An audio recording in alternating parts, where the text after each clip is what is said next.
Okay, so all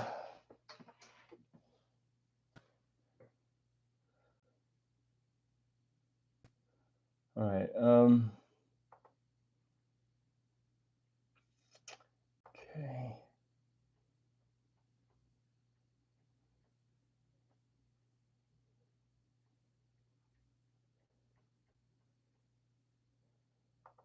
Drive.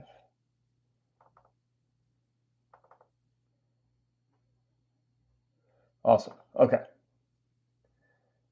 So I'm able to get started real soon.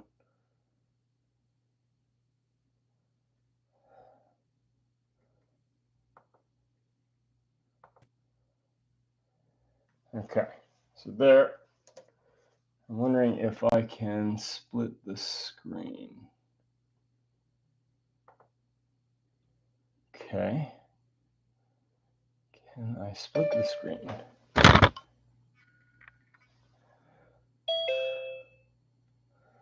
Hi, Malika. Hello. Can you see the image? Yes, I can see the image. Great. It's an ostrich. It sure is. He has a funny look on his face. I'm trying to figure out how I can make, I'm trying to figure out how I can make my screen split on YouTube. And if I can't do it, that's fine. I'm just going to get painting. But at least I want to speak to the manager question. Yeah. Well, hopefully I'm the manager. We'll see. We'll see if the ostrich wins or I do. I like this ostrich. Yeah, I do too. All right. So, can you see the looks like you can see the board? Pretty Yes. good. And YouTube can see the board. Kinda. It keeps wanting to droop on me. And why is it so crooked? All right. Well, it's really crooked. All right. Let's get started. So this is a very oblong board for a very oblong ostrich. And I think it's going to be a lot of fun. I'm going to try to get that quizzical look on his face. Now, I have a couple strategies in mind. There's a lot of texture in the little fur notes on his neck. And so what I'm going to do is I'm going to paint the neck a little too dark. And then I'm going to superimpose those little notes of light tufts of fur on top of that dark mass. So I'm going to paint it a little on the, I mean, I almost always paint it on the dark side to start anyway, but this is going to be even more so. And now YouTube is going to have a shaky mess to get started, but okay. I've already pre-oiled the board, and I have my image to look from on the other screen. So maybe from time to time, I'll just bring the video over and we can watch that.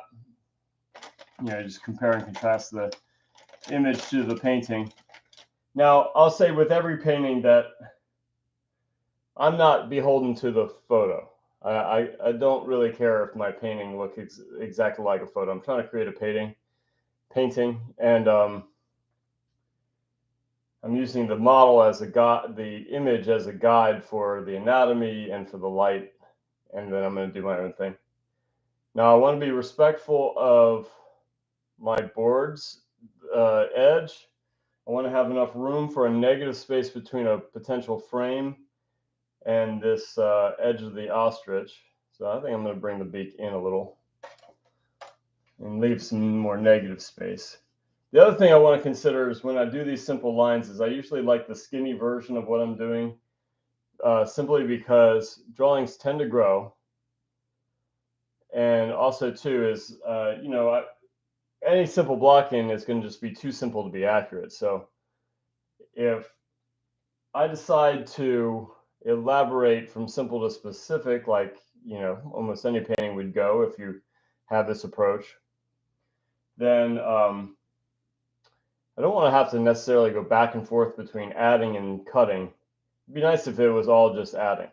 And so if I do the skinny version of what I'm looking at with these simplified shapes, then all all the creative decisions for adding specificity will be to add to the edges. So I might make it a little skinny in that regard too. Now I really like this composition for the ostrich. I might not use the whole board, but I think it's funny that the neck is just so long that I can use that for my painting. And this strange board, this really long board.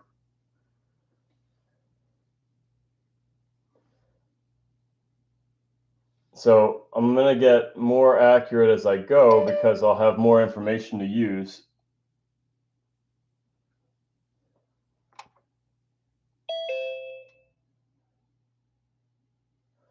Ooh, that's really at an angle, isn't it?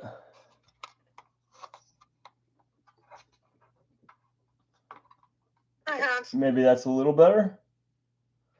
Hi, Liz. So Hi, Liz. Hi, Malika. I started by showing the image, but I'll do it again sometime later. That's okay.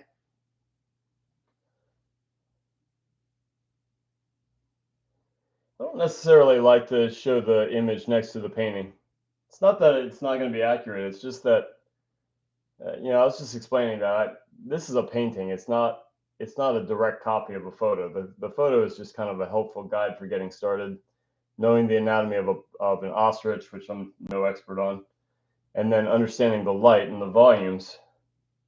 But after that, it's my painting. You know, even if it's a little different than the photo, does it look wrong? Does it look artistic? Does it look dramatic? I mean, those are bigger concerns for me than does it look like the photo. So I don't know. I don't necessarily like having the image side by side to the painting for that reason. But no problem. Yeah, it's definitely not something I'm avoiding. It's just I haven't really quite figured out how to do it either.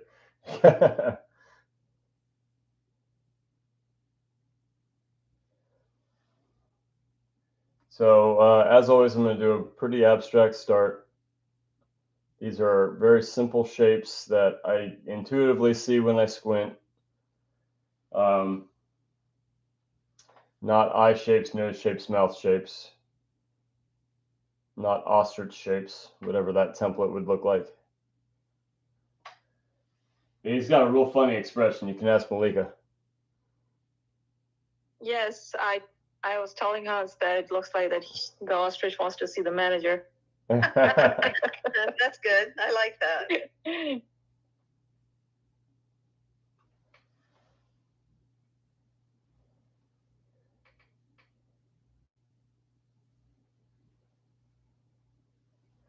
So maybe after I get this going, I'll bring the camera up to, you know, a little closer to the face.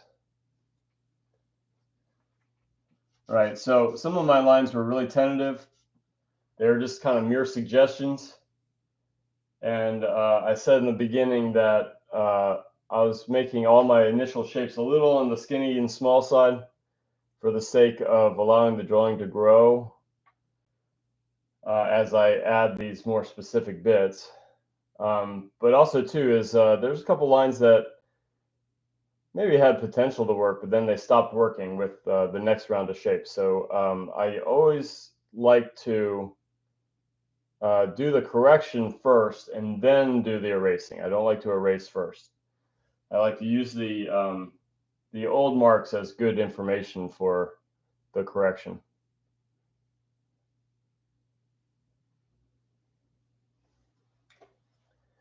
So you can see that head getting bigger. I like the new scale, and it's getting more accurate as I go. So none of that's ever going to be a mistake. It's just going to be information. And that information helps me create the painting that I want because it's kind of like an open dialogue with the painting. And I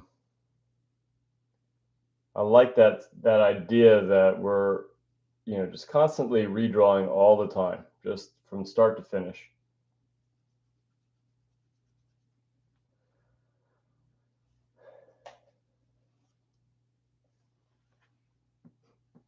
There's not a whole lot to draw on the neck. So normally I'm bouncing around a lot by this point. Just the neck is kind of simple. I have a strategy for the neck, and that's going to be to go pretty dark, darker than I see, because I see two textures. I see like an underneath darkness, and then light little dots on top, little these tiny feathers. And I would not want to draw the feathers simultaneously, light and dark together. I want to be able to superimpose the lighter texture on top of the darker texture. That way it's going to be just add. And then, you know, of course, reevaluate and all that stuff. But at least that's going to be part of the strategy. Everything's a guess at the beginning, so even if that's the strategy, it's a matter of execution. And the beginning of the painting is always a little out of context. So the guesses get easier as more information gets in there. So I'm going to bounce around a lot. I'm going to have this strategy of going maybe a little over dark with the neck, quite on purpose, with that little strategy of superimposing the lighter textures on top. And I don't know, react to the painting that's in front of me. So as I add these big values, I'll know more. And then I'll be able to react to that, and then I'll know more. And then I'll be able to react to that. So it's going to be a constant, you know, consideration of how the new shapes are behaving with the old.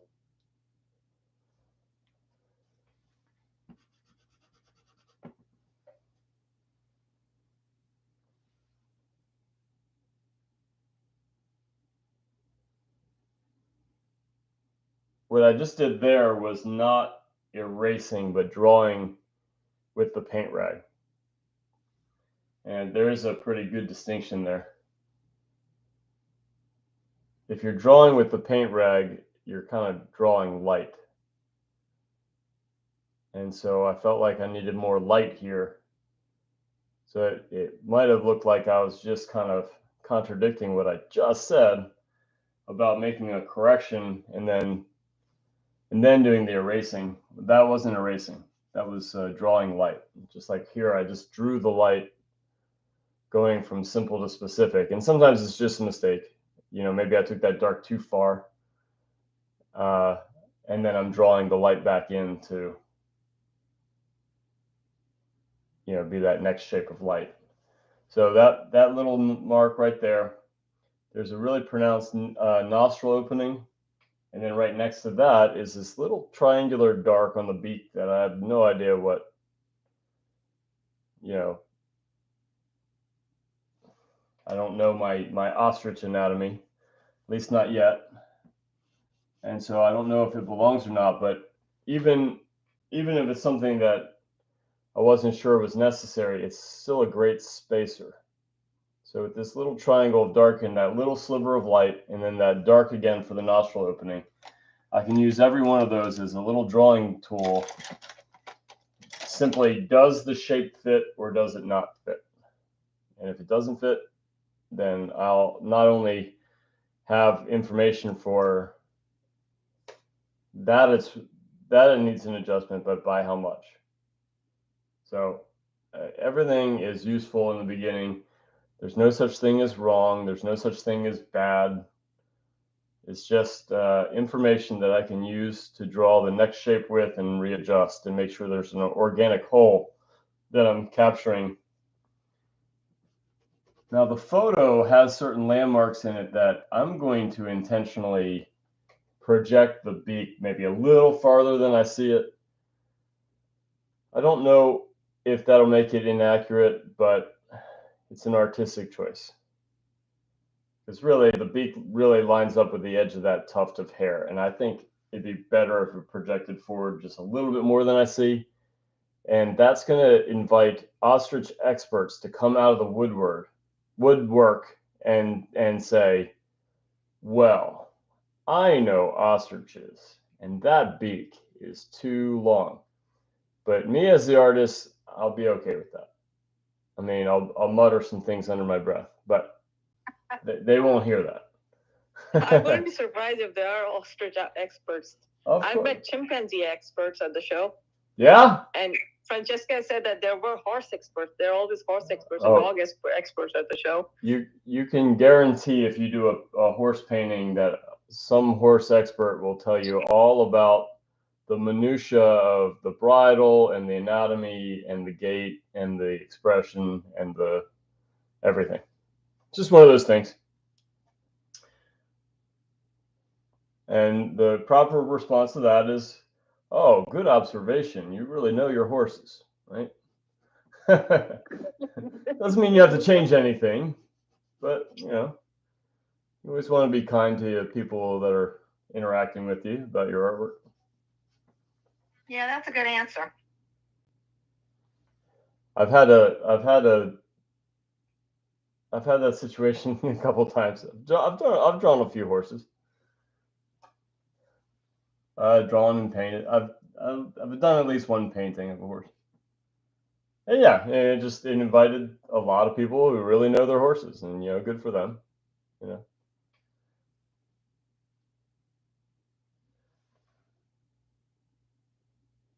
I mean, I could say visually that it looked like my reference, but again, references only go so far, so they're probably right. And you just kind of bank that for the next painting, or you can make a correction if you want to. But yeah, always appreciate the people interacting with you about your artwork, even if it's criticism. I think that's generally a good rule. All right, so now I have the scale, I have the expression I want. That's not really an eye, it's just kind of a dark. I made a little line inside the dark for just about how much space I see this really expressive eyelashes occupy. And that just told me that the shape that I really want to fit in this area does fit. Now, this is the solid border of these little almost hair-like feathers. I guess they're feathers. I mean, it's not a flying bird, so maybe it's not. Maybe it's fur. I don't know, but it kind of looks like fur. But that's the solid version. It doesn't account for these little wisps of almost white down that come out. So that's still kind of the skinny version of this ostrich head, and that's quite by design. I'm going to be painting the background. What's happening here? Great. So I'm going to be painting into this edge, and then painting the feathers or down or fur, whatever it is, back out into the background. So I'm not going to bother doing any of that wispy stuff here. That would be a complete waste. And again, all this stuff is in my mind's eye. I'm just thinking about next steps as I'm painting this step. I'm thinking about the abstract while I'm painting the real. Actually, those two terms aren't really apart. When we say abstract, I think it captures a notion of like the expressionists of the last century. But in my opinion, abstract is the real shapes that we see. So if you're squinting and there's a relationship of light and dark, and there's a pattern, and there's a mass, and all this stuff, those are the real shapes. They're not the labels. They're not the eye, nose, mouth. They're the real pattern that you see. And that can be quite abstract in that you're just authentically painting what you see. So sometimes anatomy things run right together in a shadow. Well, the abstract shape would include them all together. And then, sometimes, the shape that you see doesn't look like an eye, but in context it will. And so without the context, you're judging it a little bit too soon. If you think you're drawing some kind of theoretical eye, you're probably wrong, especially if you're not an ostrich expert, just like we discussed. They're going to come out of the woodwork and tell me all the anatomy things I did wrong with this ostrich. And we love them for it. But anyway, abstract shapes, and every shape in here is worthwhile. That if I see it when I squint, It's a bold contrast. So if my eyes have to be wide open, peering into a tiny section to see the contrast, it's probably so subtle that if I overdo it, it's going to look bad, right? It's going to violate that sort of system of lights and darks that are relative throughout the whole composition. And you know, when I squint, if something disappears, I know already that it's super subtle. And I know that if I squint and there's a shape that remains after I squint my eyes almost shut, then I know that that shape is a prominent contrast, and I really have to consider putting it in. And so it's really that simple as far as abstraction goes. And then the execution's hard because, yeah, painting's hard.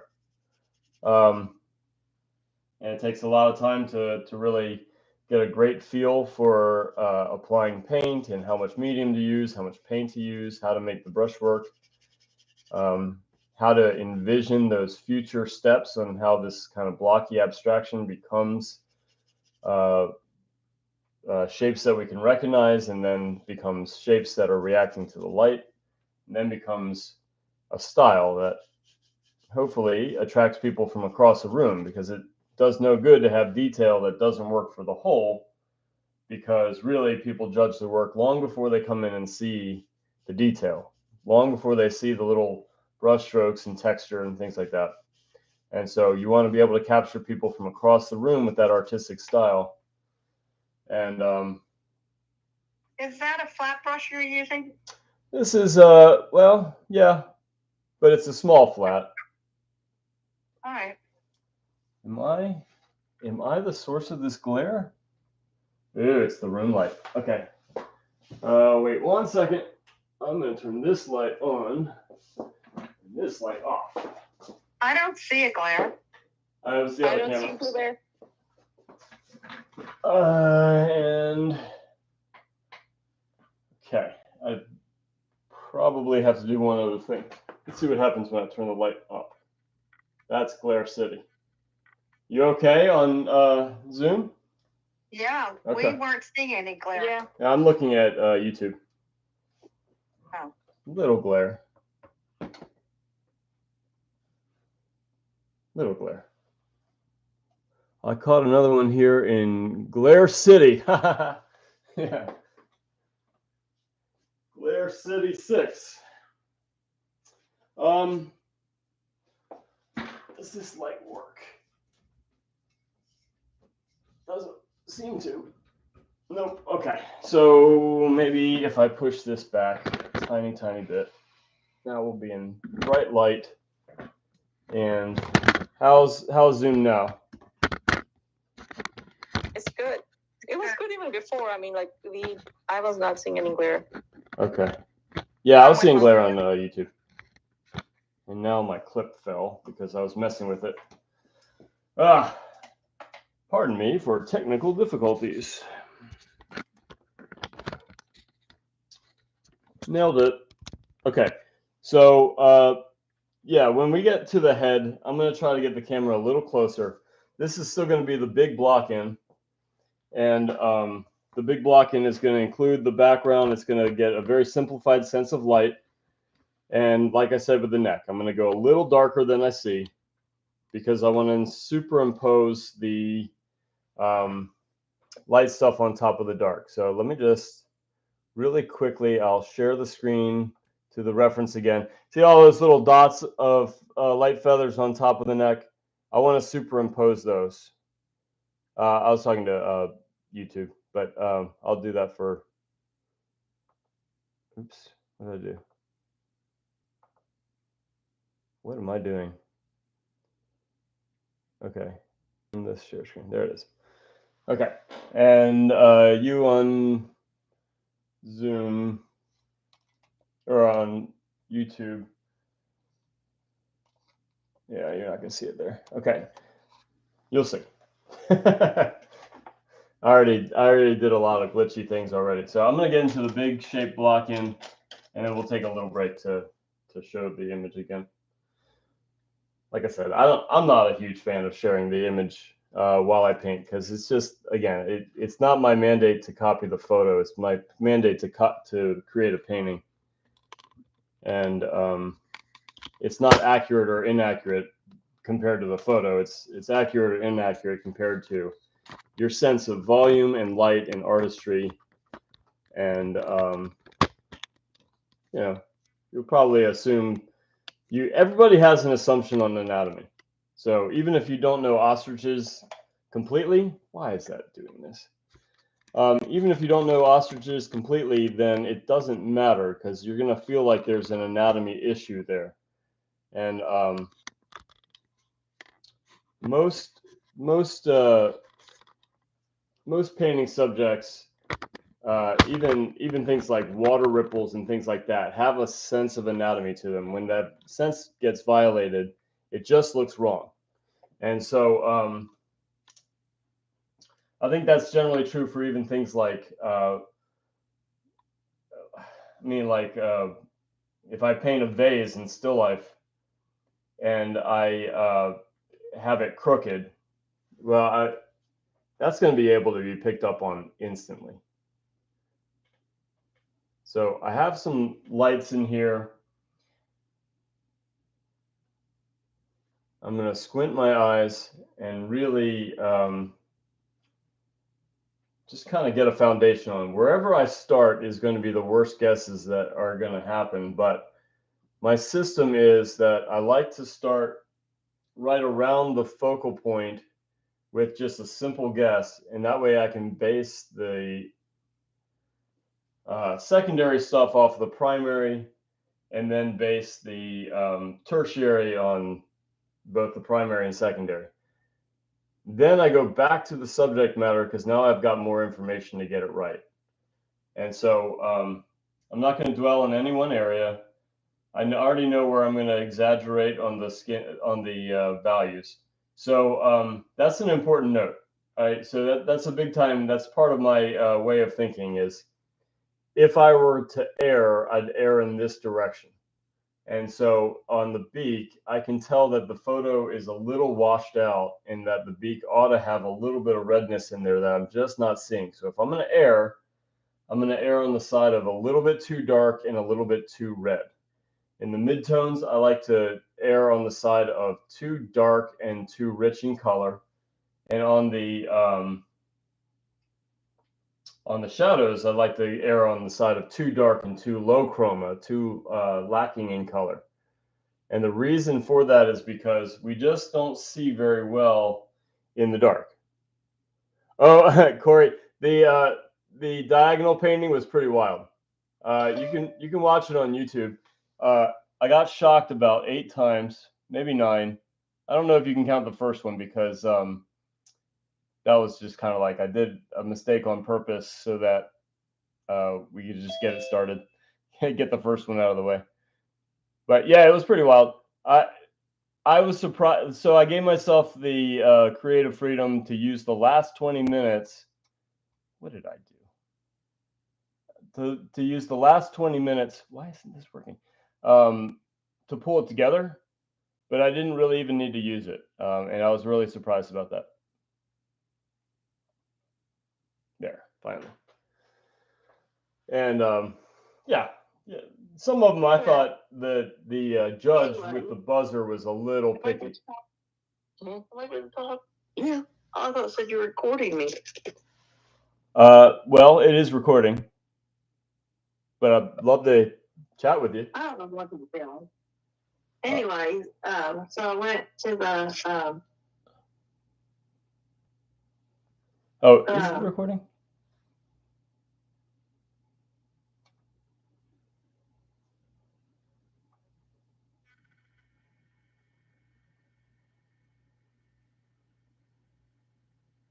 No, it is. Okay.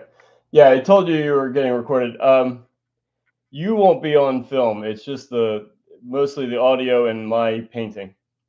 So you can turn off your microphone, and it won't record you at all. Anyway, I forgot what I was saying. Yeah, so the diagonal painting, it kind of has a neat look to it. It was really hard.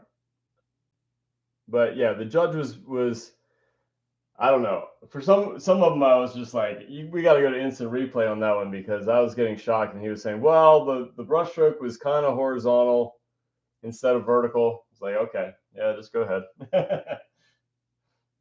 But yeah, it was a good one.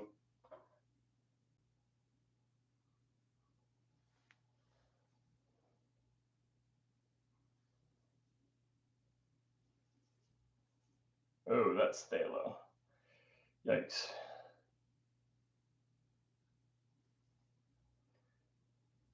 You will be putting phthalo blue on the ostrich? I didn't mean to, but I guess I will. I might actually, the photo doesn't really show it, but I might, there seems to be a little bit of warmth underneath the beak, but I might opt to put in a rich green. Is phthalo blue warm? Phthalo blue is warm. It's not particularly green, but I mean, it's not purple. So I guess if you had to say that it's either going to be purple or green, I guess it would be on the green side. But okay. Really, really rich, warm blue. But since it's synthetic, it can vary a lot from company to company. Like you can have green shade, you can have red shade, you can have, whatever. Not like ultramarine blue is supposed to be a particular. It's like a synthetic lapis lazuli, and so it's supposed to be a certain characteristic. But phthalo can be all kinds of these different variations of shades. A little tricky to use because of how intense the color is, how staining it is. Little dab will do it, and I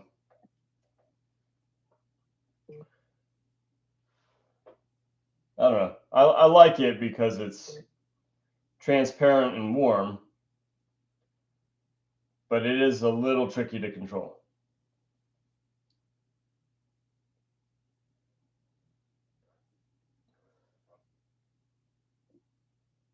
I just loved phthalo blue the first time I discovered it. Yeah. And I remember that in our class we were doing an Alla Prima painting of tomatoes, and I decided to make my background phthalo blue. And then I remember that you told me that by making my background phthalo blue, my tomatoes were looking darker, and no matter how many highlights I was trying to put in, I just couldn't get them to the same key as the phthalo blue background. Yeah, phthalo is a really intense color. So there was a while there where I was trying to do little. So, you always want to have a little. You want your painting to show up on the wall next to all these other paintings. So there was a little while there where my strategy was that I was going to paint these really garish backgrounds, and it was going to stand out from the wall, and then the viewers would go right to my work over somebody else's. First off, I mean, that's a little gimmicky, and second off, it was killing the subject matter. So yeah, it attracted people from across the room, but all my subjects were drowned out, and I feel like phthalo would do that.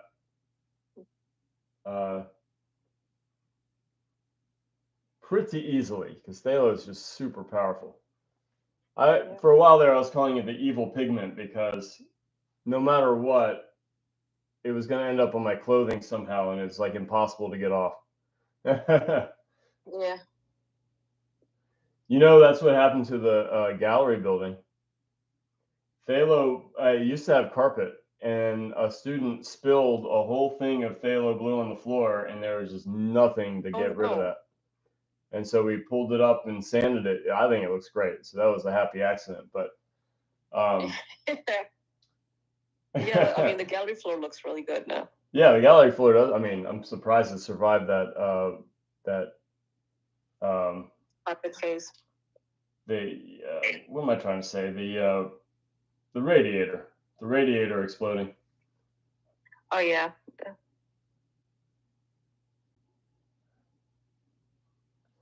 All that's sorted out now, right?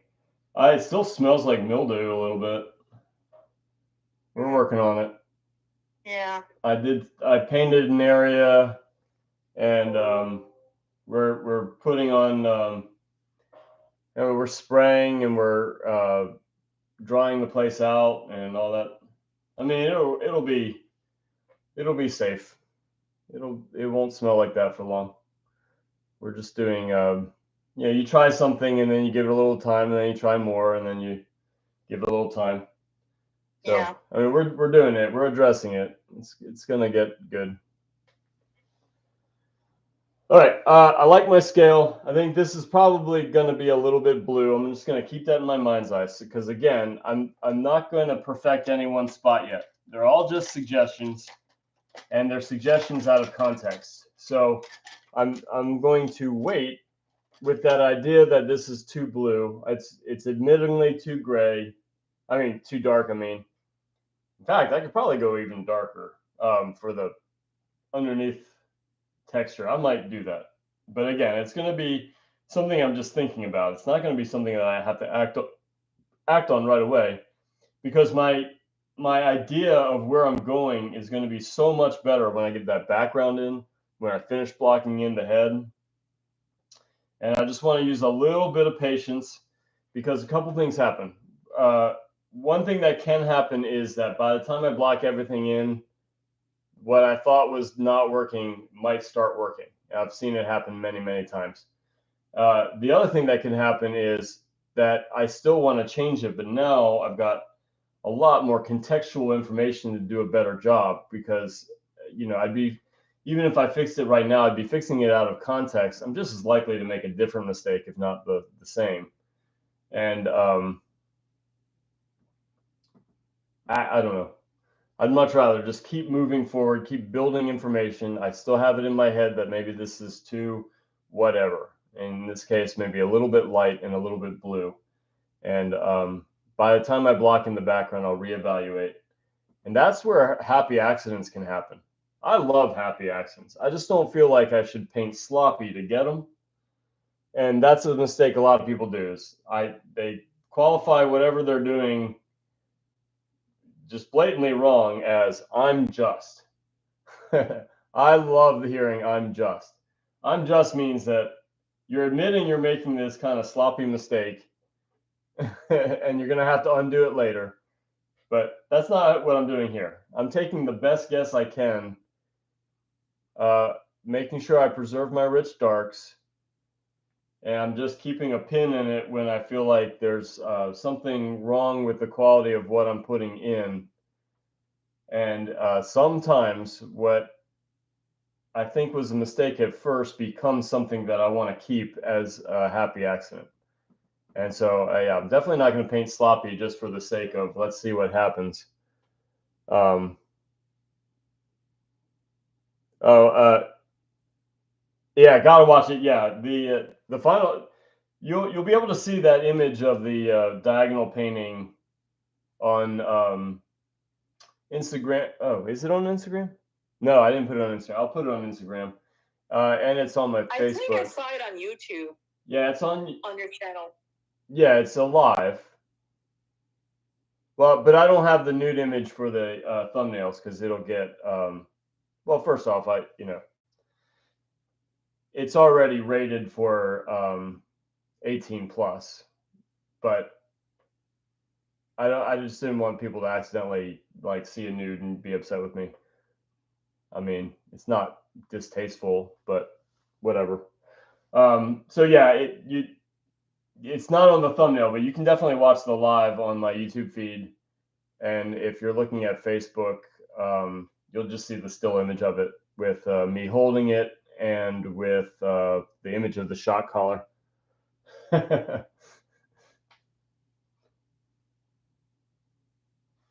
Ibrahim was begging me not to do that again. You were painting with? What's that? You had the color on the arm that you were painting with, right? I had the color on the arm? What's yeah, I mean, I saw a band on your arm. Oh, okay. Yeah, I hear what you're saying. Yeah, I had the collar on my arm, and I had Kyle with the button. And so you could make the argument that he was fair. You could also make the argument that he was being really picky. Because, like, if the diagonal were just, like, slightly horizontal, he'd say, horizontal, zap! Well, Karen told me that he was being a big softie with you. I It depends on who you ask. I guess it's all relative. Okay. Yeah, okay. So sometimes he said like there's a warning, like he'd do a beep. Kind of like, when the dog gets too close to the edge of the electric fence, it'll beep. Yeah. So sometimes he gave a little warning beep.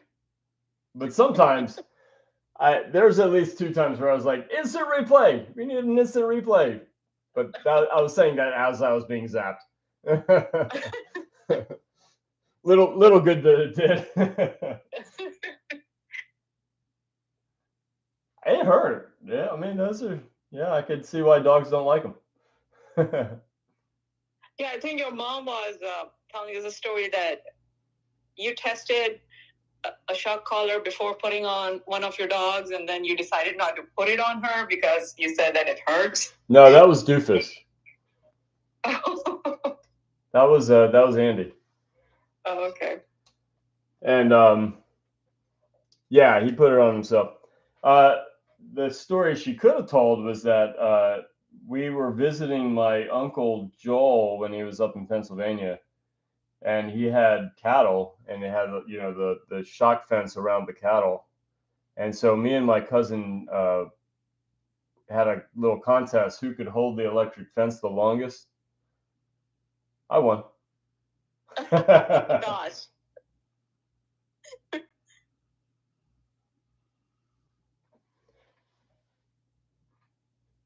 All right, so this does still look a little bit blue, but I think blue can be a part of the story. It's just not going to be that big of a part of the story. And so I'm getting a little bit of the light is coming almost straight down, so the neck isn't getting very much light until we get down here. The light spreads out just a little bit, but it's faint. And so again, I'm just going to get the background in, and then I'm going to readjust the simplified version. And then I'm going to build out from this focal point. I'm going to get some of the texture in the neck, but I might fade it from busy to simple. And then right here on the cheek and right here under the beak, it's not that way in the photo, but I see the potential for like a nice kind of reflected light green from like, I don't know, it might be near grass or might be near a bush or something. I think that'd be nice. So I'm gonna try to make that work. I think it'll look great as just like a color pop that would be an invention, but I think it's a pretty safe invention. All right, I feel like that red was a little dark. I'm not going to second guess too much. I'm going to blast in the background. Got my nice big brush. The background is photograph blur. I don't know. I mean, I could make it a blue sky. I don't know. I'm going to start here. I'm going to start nice and dark. And the light on the neck isn't nearly thick enough, but the neck is made up of those little wispy flits of it looks more like hair than it looks like feathers, but again, it's a bird, so I'm probably going to say it wrong. But I'm no ostrich expert. But maybe I should become one now that I've painted an ostrich. I'll put it on a business card. Hans Guerin, artist, ostrich expert. So the background. We'll be getting some very interesting calls. Yeah. Well, I'm not one yet. Let's not get the calls yet. So I am doing a little strategy here by keeping the background really thin. I'm doing scumbling. I'd say this is scumbling, whereas this is a brushstroke, a very intentional drag in a direction, in a length, in a color, in a value. Brushstrokes are a lot more specific. This is just scumble. I'm moving the brush in multiple directions and just kind of scrubbing it on there. I really only do scumbling in the beginning and at the start of the next sitting with glazes. And beyond that, I don't like to scumble too much. But the old masters used the scumbling really, really well because they had these really thin, airy backgrounds because they were moving their brush like this. And the thick paint on their subject matter really popped because it was almost like a sculpture relief, that weak, airy paint read as a contrast for these thick brush strokes. And so all that's very much an old master trick. I'm not going to take any credit for it. But it is part of the strategy of saying that I want him to emerge from the background via this being light and airy and that being thin. Sorry, this being light and airy and that being thick paint, especially in here where I want to draw the eye to. So it's really blocky right now, all by design. And I'm just debating in my head, do I want him to read her, it? I don't know my ostriches that well. Against blue. It doesn't have to be a scene. We could just pretend that he's against like a big shrub or something. Just deciding what I want to do. Certainly not that way in the photo. The photo, it's like this kind of blurry gray mass. You know how photographs distort. I do want fairly dark back there, and I don't want, just like I was talking about before, with you know, this intentional kind of like wall stealing that I used to do. If I do a crazy rich blue like that, it's going to drown out the ostrich. I don't think that's a good idea. So I'm going to definitely add some black and some umber into it to kind of mute it down. But then it won't really look like sky. So I think I'm just going to simply fade some of this gray into it. And that's where maybe I could have worked out my decisions ahead of time just a little bit more, but I didn't, and here I am. So we're just going to deal with it.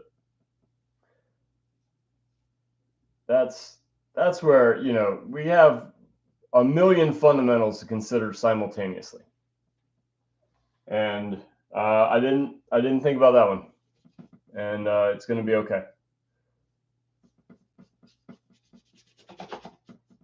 But yeah, if I had planned that out a little bit more, if I had at least put it in my head, if not like a quick color study, then I'd have a really clear direction of where I'm going with this.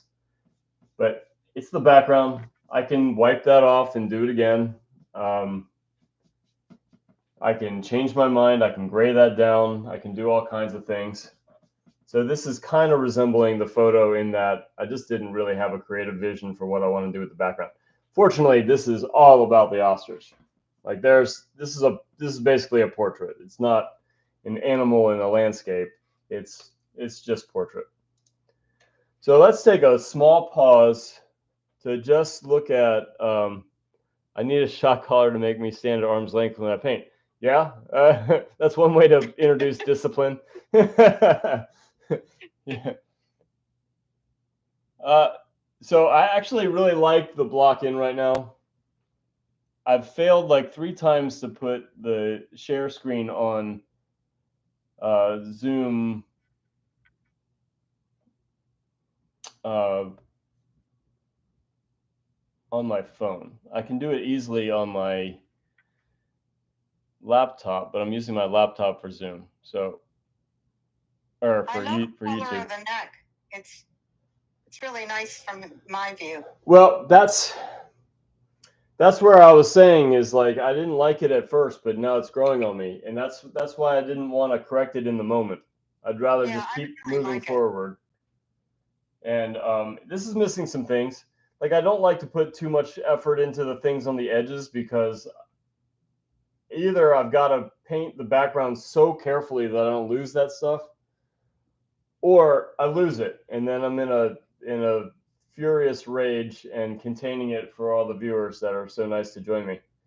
And so I don't like either of those ideas. So I just painted it as if I'm going to paint right into the edge and lose it, and I'm totally fine with that. But here, we'll just take a small break on the phone, and I'll just show you the my desktop.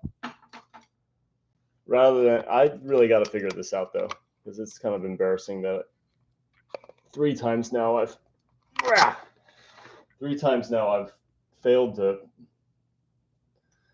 show the screen. So you see it now? I saw it, yeah. So this is part of the strategy. There's little dots there. I'd rather superimpose them than paint light and dark together. So I wanted the neck a little too dark at this stage. That's what I was talking about. Look at all this nice fuzzy stuff on the edges. Like I'm purposely ignoring that right now because those are going to be flips on top of the background. Right? That reminds me a little bit of the technique that you use for the tablecloth, where you put all that background first. Yeah. And then you come back with the detail. Well, that wasn't something that I was necessarily taught. It was just something that I picked up on because I just hated the way when I would put sky holes into my trees, it always looked like the sky hole the sky was in front of the leaves instead of the leaves in front of the sky. Yeah. And I really didn't like that. So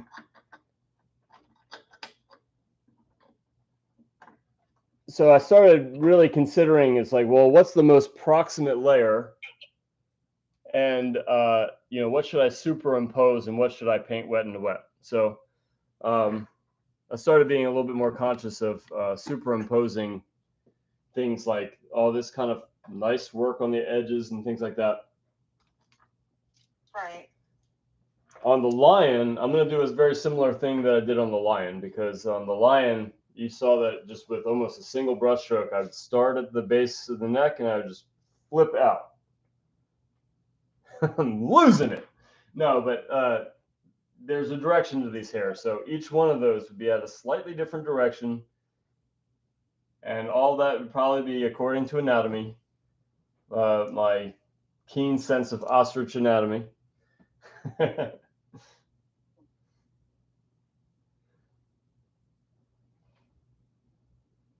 The non-existent keen sense of ostrich anatomy.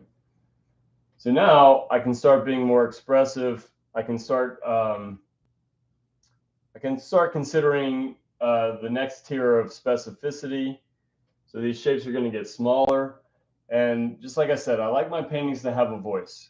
And so as I build from simple to specific, there might be a stage that's working a little sooner than I thought. And that's when I want to just say, okay, this is going to be the creative vision for the painting. So what do I need to adjust? Like I said, this wasn't working at first, but now I think it is. All of this is missing on purpose. I don't have the light that's wrapping around the beak. That's going to be very important. And that's why it was so important to have a dark here instead of a bright sky. I really like this edge here. What else?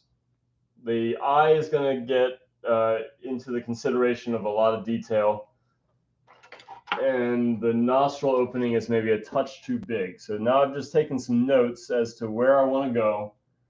None of that stuff is considered a mistake. I'm very insistent on that, not only with students, but my own dialogue.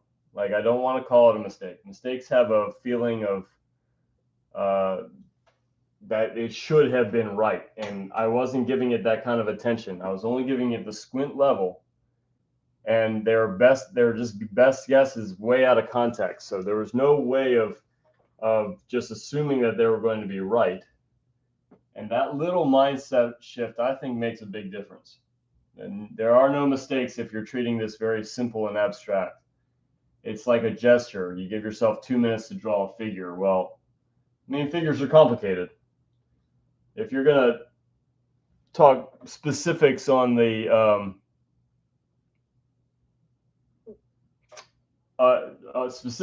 anatomy and the accuracy and stuff like that, yeah, you got to give yourself more than 2 minutes. You're welcome, Claude. That's really nice of you to say.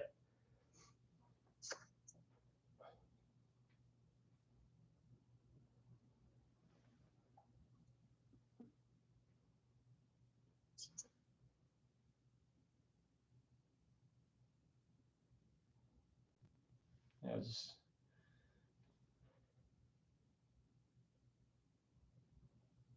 all right. So a lot of these feather textures, I'm going to develop these because they're very expressive.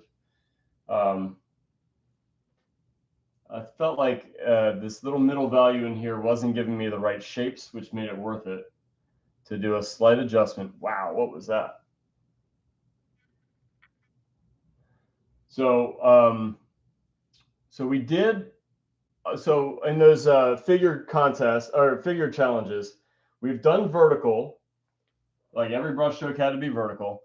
We've done all vertical, all horizontals. Now we've done just about the most difficult diagonal you can give a right-handed artist. Lower right to upper left. That was a nightmare.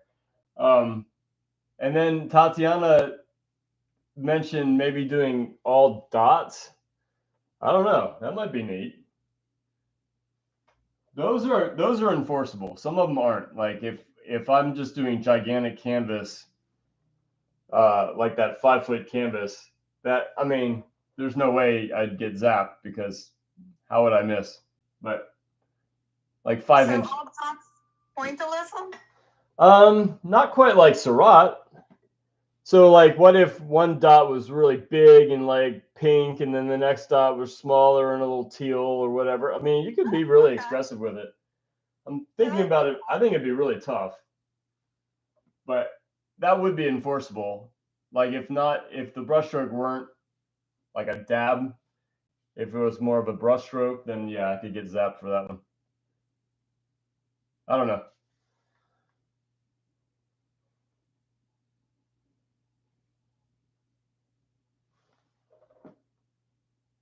Fun stuff. I mean, not the pain part. The challenge part is fun.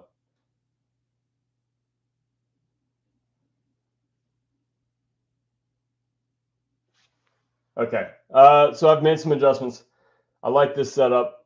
It's a little rough in some parts, like this transition needs a lot of work. The edges are on the skinny side on purpose because I'm going to do these little flip outs. I don't feel like the beak is red enough in some areas, which I think I want to address right now because that's kind of big squint level stuff. And then I think I'm just going to start honing in the eye and working my way out a little bit. I'm still going to jump around a lot because that's kind of the way I paint. But I could totally see somebody at this stage just kind of working from the focal point out exclusively. And there's no, I mean, I've seen a lot of different techniques, and some of them work better for me than others. But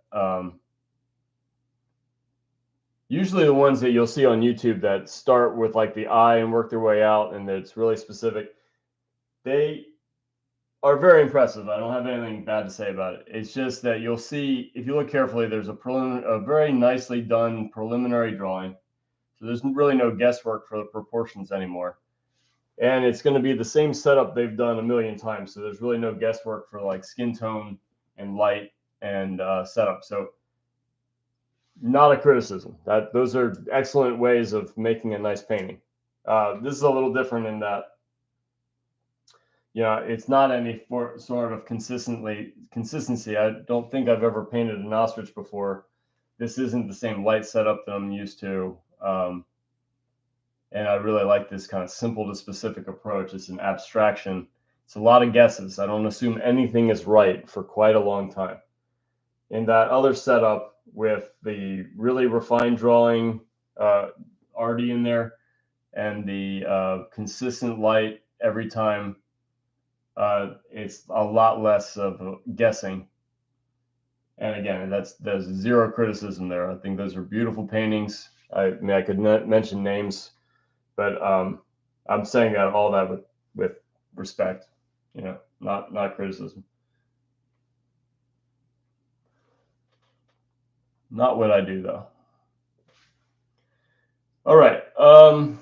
Okay, so now my value range and my proportions are about where I want them.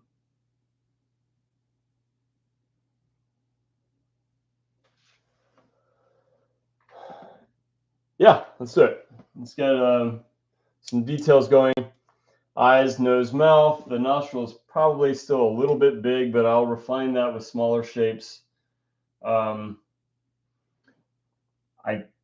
don't mind the nostril being too big. So if it's just a tiny bit big, that's going to be fine for me. Just because I think he's nice and cartoony looking. Just like the image is showing is like kind of this real kind of frumpy look that he has. And what was the description, Malika? The complaint department. And which complaint department? Sorry. You said the expression looked like he's. Oh yeah, it looks like that the ostrich wants to speak to the manager. All right. It does look like that. Oh, thank you, Corey. That's a good one. Worth the pain. Speak for yourself.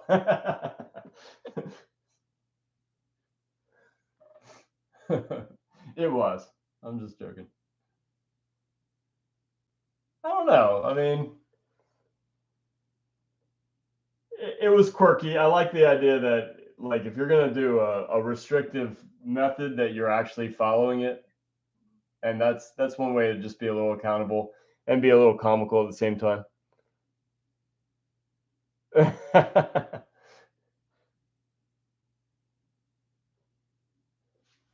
You heard that idea with Patreon, right? Malika and Liz? No.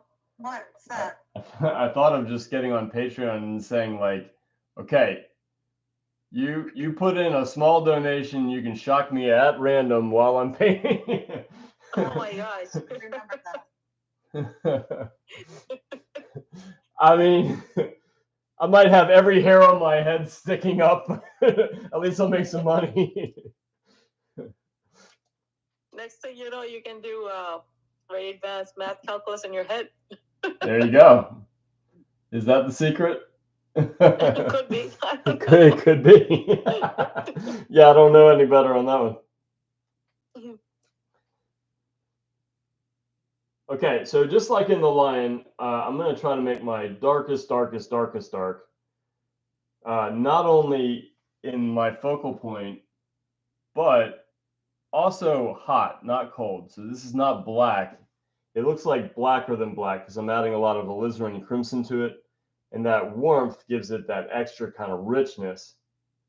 And so if I put this in and it's not standing out as like this nice bold accent, that means I make the conscious decision to tone down other darks. So the other thing I'm going to do to this eye, and it's not in the photo at all, but I'm going to, I'm debating between two things because it would be nice to put the sparkle highlight, but that's really, really, really the wrong direction of the light to do that. I can do it as an artistic decision. But what I might do instead is just say that, you know, we don't actually have to reference the sky to say that the blue sky might be influencing the top dome of this eyeball. And so I might just get a rich red dark right here, kind of like an amber almost. And then that incredible dark of black and alizarin crimson. And then that little haze of blue would be nice, I think. And so it's the I think part that I want to be a little, I don't know, I mean, not careful, because it's all just in a little experiment.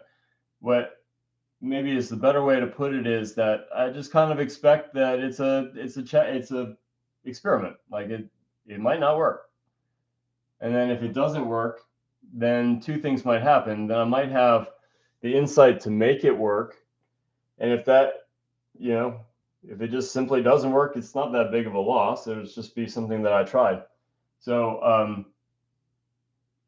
there's some mediums that lend themselves to experiments more than others. Oils, I think you can go bonkers because let's just say that I try anything, I can scrape it off and do it again.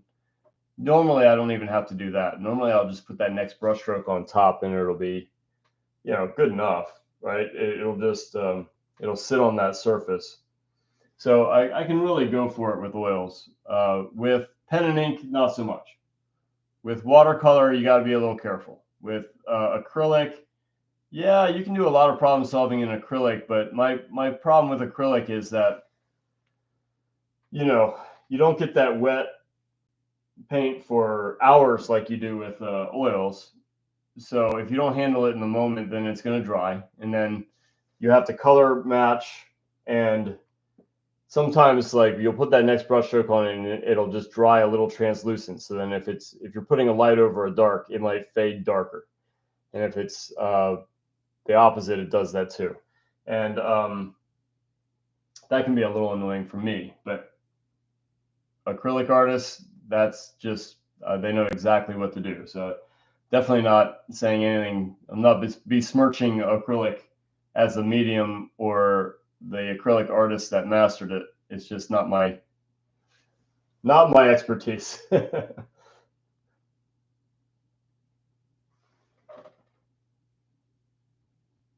But oils, yeah, I'm not afraid to do anything in oils. Is it easier to glaze with acrylics just like it is with oils? It's different. You really have to move pretty fast with acrylics for glazing. But the best part is you can do it throughout the whole sitting. Like in oils, you really only have one small moment when everything's dry to glaze. But with acrylic, it's going to be dry a lot. It's going to dry up mid-sitting, and then you can just hack away. You can glaze again. I mean, it's just going to keep drying, and yeah, you'll get many opportunities. So there's pros and cons to both for sure. And then whatever you're used to is the right medium, usually. Like Fritz, even though it's a bold-faced lie, he said that watercolor is the easiest medium. Well, again, bold-faced lie. He makes it look easy, though. He does make it look easy. But that's what he's used to. So, like, joking aside, I think he's probably right from his point of view. If you asked Robert Bateman what's the easiest medium, I bet he'd say acrylic.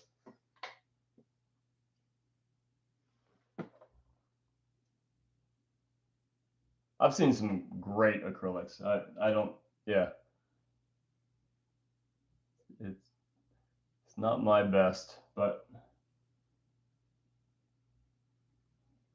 can certainly be really beautiful.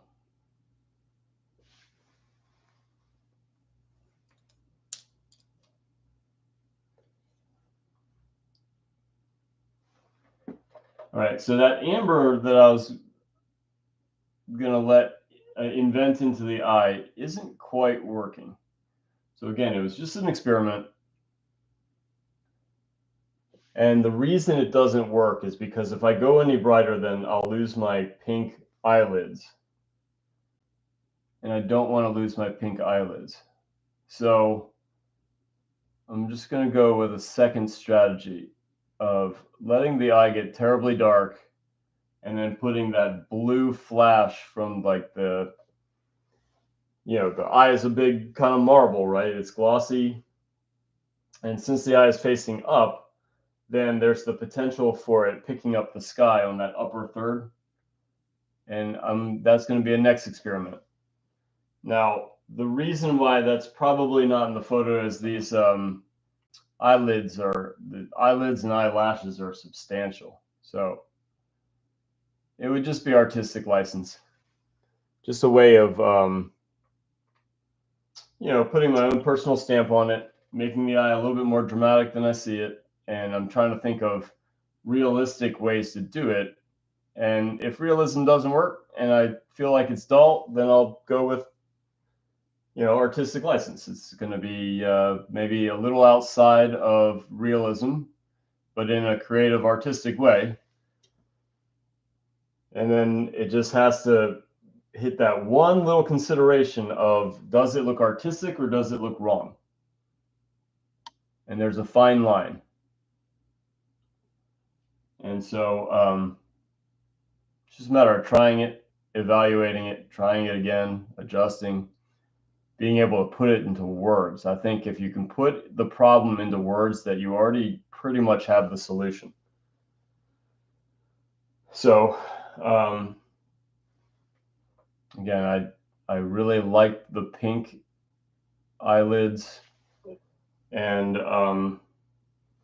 I was losing them because I was putting that amber in the eye, and now I'm putting the pink back as bolder, and then I'm going to put that flash of blue on the upper third, and we'll see what that looks like. And if I have to, just say that even though it doesn't really make any sense, I might put a sparkly bright highlight in there and then a lot of refracted light, and then reevaluate that. So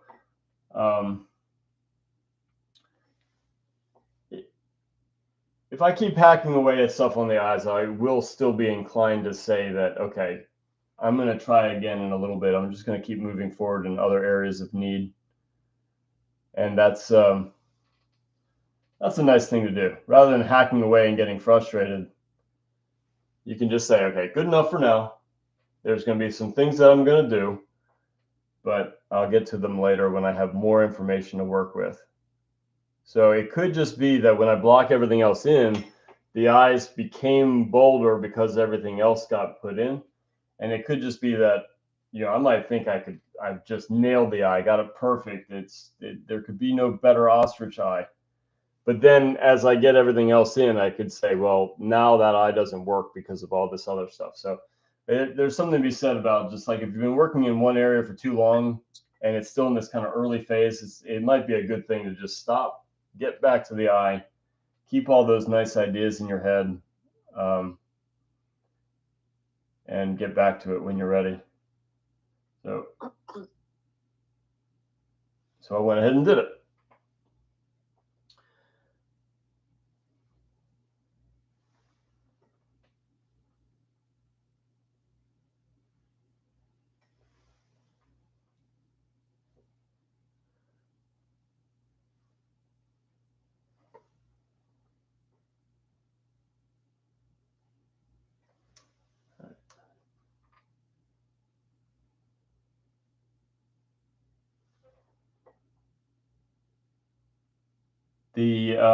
The photo is a little overexposed on the beak, and so I might end up brightening the core of the beak and then just really reddening the edges. So like it's hitting this little ridge here. It can have a flash of red as it turns, and this nostril opening, a little flash of red, almost like an outline.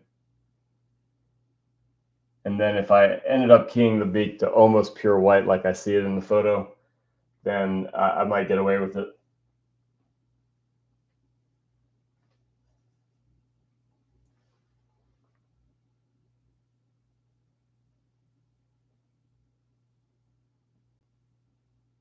But yeah, I'm still thinking about that eye and how I'm going to make it pop.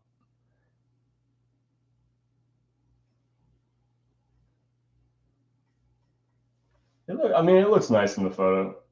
I wouldn't really have to do anything other than what I see. I just want that to be the clearer focal point. Right now, it is just because everything else is in the blocky phase, but I have a feeling that it won't be once I get more in.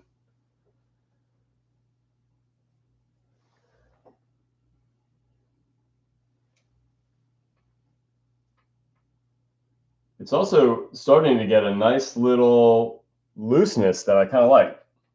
And again, that's that sort of dialogue that I want to have with the painting. So short of schizophrenic, it's like it's talking to me. It's saying, okay, so this kind of blocky style is starting to work. Maybe you don't want to lose it.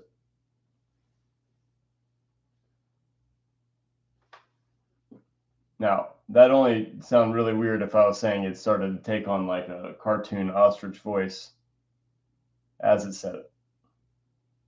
But I'll keep that to myself. Would you have a squeaky voice or would you have a more? I think kind of a goofy voice. I don't think squeaky for an ostrich. I think kind of like a, I don't know. Very connect. All right, this is going to be an open debate here. This ostrich had a voice. What would it be? I think it's a squeaky voice because it's got a long neck. Okay.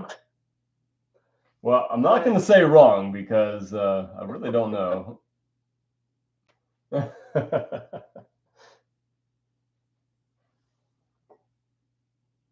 I've never heard an ostrich call before, so I'm no expert on this. Oh, you know what? I have a for the boys. I have a little sound game thing for animals. I think I do have an ostrich on there. Really? Yeah. That's interesting.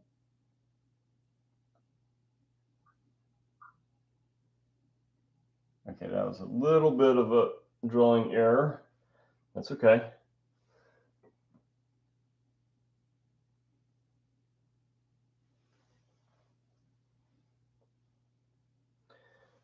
I'm starting to darken all my middle tones even further. That way I don't have to key that beak to pure white. That was bothering me from the very beginning about how the photo is practically making the beak pure white.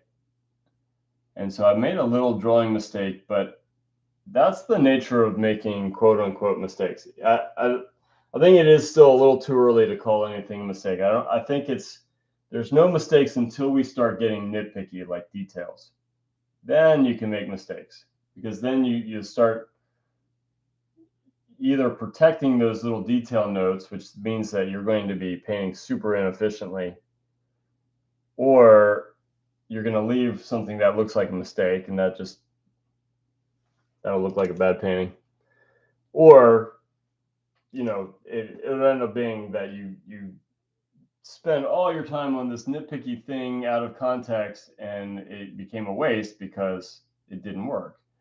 But that's not to say that every time I put detail on it works. Yeah, there's always going to be human error, but I know that my chances of getting detail right, or quote unquote right, artistically right, are much, much better when I've got a nicely developed painting. So I like to wait for a pretty long time before detail. And that's why I felt like I was nitpicking on the eye a little bit too long. I recognized it, and I moved on to another spot.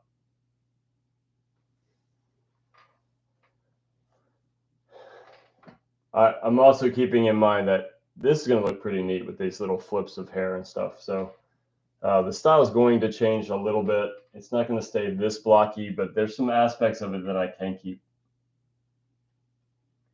I'm going to go ahead, since it's going to be a creative note that's really not something I can observe, I'm going to go ahead and throw this sort of idea that this is facing down toward grasses. And then I'm going to try a green in here. It could be a fun color note. It could just look wrong. And so in my head, it was working, but does it work in reality? So in the photo, this is a really rich dark, but now I'm saying it's a reflected light. And then none of this is facing down. So by the time I get here, it wouldn't be there. And then here I can put it again in the cheek. Again, I'm not sure that it's working yet, but I'm just gonna move forward, giving it a chance, just like I was doing in the eye, just letting it be for now.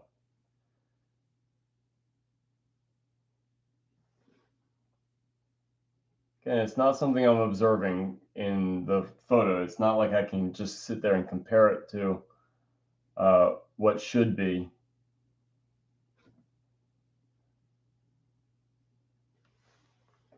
And even if it doesn't work, is there a variation of it that can work, or just scrap it and try something else? I want to wait on that. I want to see what the context tells me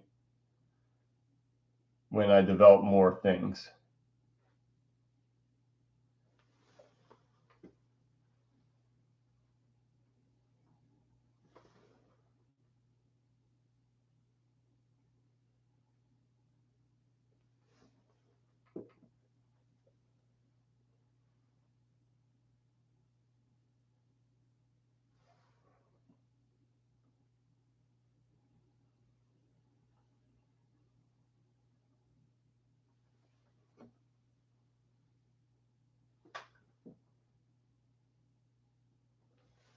Yeah. Okay.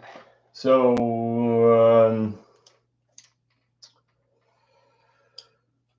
not really ready for the edges yet, but I might be ready to hit this eye socket and then revisit the eye just a little bit. Again, not to perfection, but maybe just another round that I have more information to work with. And then I don't know, maybe I will get to that, flipping the edges out. Just assuming that I like the background, and then I'll kind of reevaluate this green and see if I like the green still.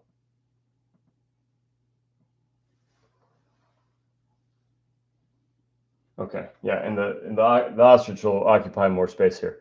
Push comes to shove, if I needed to, I can just crop the painting, right? So right now I'm playing with this idea of really, really long neck, which I think is kind of fun.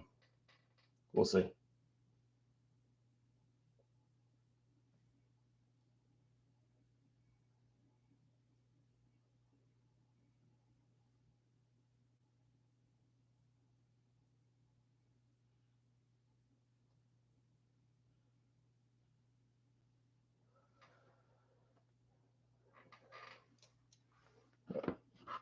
Let's just take a little break. I don't know. Every time I bring it here, it's in shadow.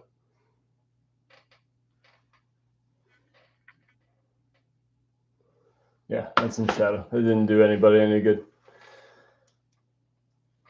Okay, I'm gonna work on that eye socket. I'm gonna revisit this eye. I'm gonna try that blue. And pretending that I'm going to really like the eye at that point, then I'd have the confidence that whatever I did from then on out can be then compared to that place that I really want the focal point to work. And I'll have that just quick read. I try something compared to the eye. Try something compared to the eye. Make sure that my focal point is truly the place that attracts the eye. And almost all the time in portrait, that's going to be the eye. Few exceptions. Okay, so I like that value. The edge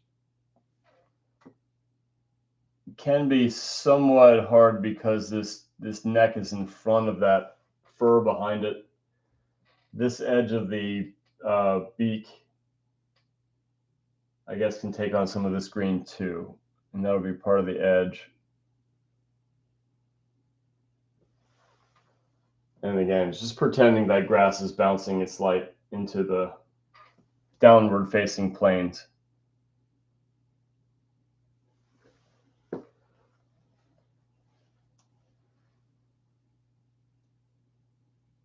So the real challenge here is just that the photo is just a little bit overexposed. So I don't really want to capture that too much. Little experiments to make sure that it's doing what I want it to do.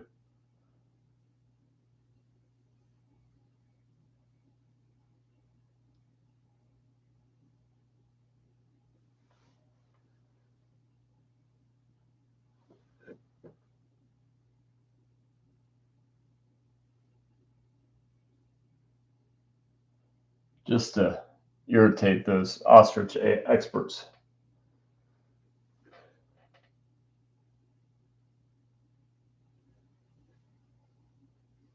They're coming.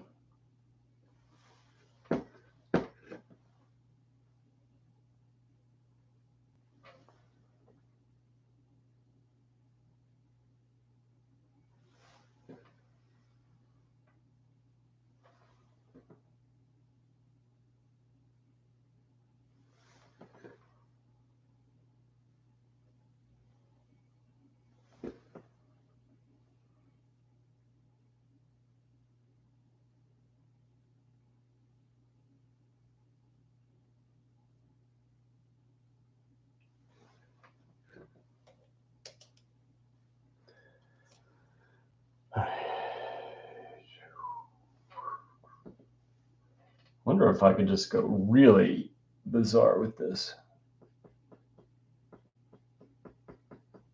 Maybe even yellower than that. And it's kind of killing the darks though.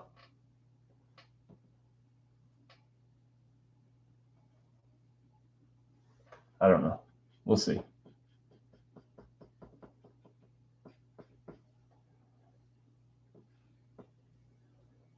I'm not dwelling on the green so much as that little shape of dark under the beak. Again, I don't know how necessary it is, so I have to put it in.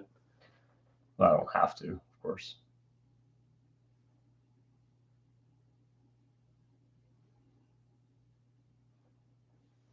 Just anytime on request, if you just say, hey, you know, it'd be nice to look at the photo again, I'd be happy to.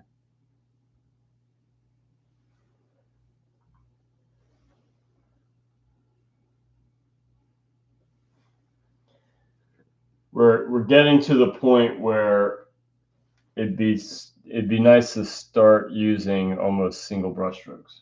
So I might do one or two and then stop and then get back to the palette. And that's going to create a lot of strength of the brush, and it's going to create that texture. But also the brush will deposit paint when this is thicker than what's underneath. That just requires a feel. And so I've said it a lot with the students, is like, I can teach you all the fundamentals. Well, I mean, within reason. I can give a creative insight into things. The one thing I can't do is feel.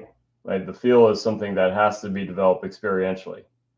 And so how much paint to use, how many brush strokes to get away with, how to create this edge, how to create this texture. I can show it, I can talk about it, but the feel is something that it just can't be, you can't book learn it. It's got to be experiential. I'll tell you what really changed in my ability to feel the paint, though. And I don't necessarily recommend it. When I stopped using solvent, I kind of had to, because of I was painting in a studio with somebody who just can't be around it. And so I stopped using it. And what I found out was that I really got a lot more conscious on how much paint was on the tip of the brush and what I needed to do to have it sit on the top of the previous layer.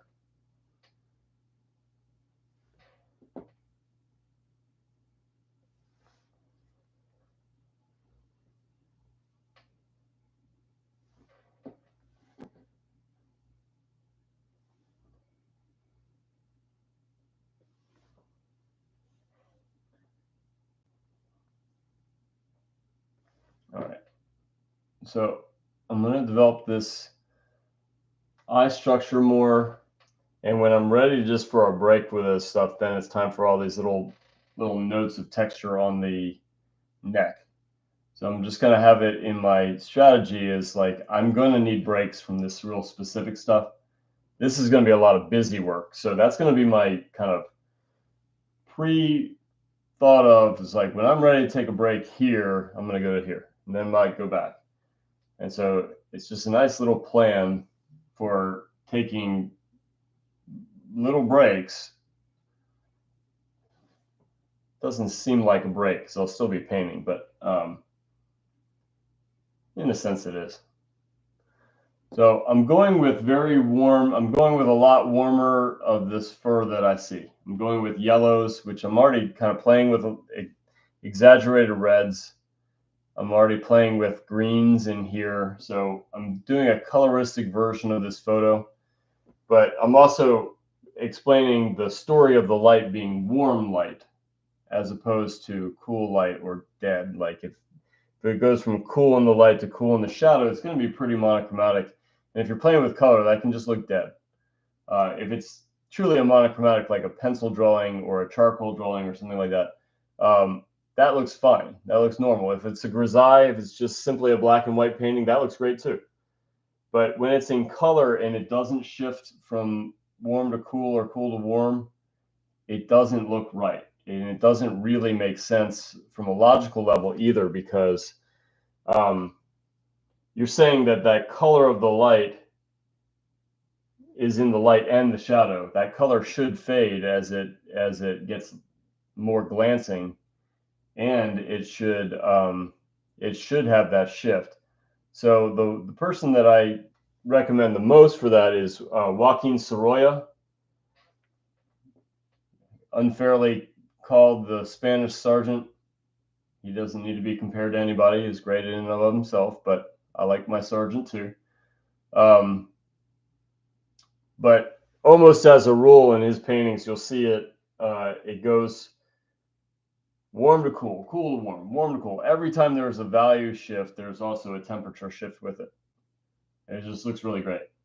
And if you're conscious of it, then you can put it into your paintings. And just one little extra wrinkle of creating contrasts of warm and cool, and it can look really great. And that gives you creative grounds for color use. So I've got a couple paintings that are just really kind of way outside the colors that I'm actually seeing, but as long as they have that systematic story of the light, of saying that when the light hits, it looks like this, and where it's not hitting, it looks like that. And if I can create that story of direction, color, and intensity of the light, then I can really go kind of crazy with color, or I can keep it really simple, of like Zorn palette, because the system of light and dark work.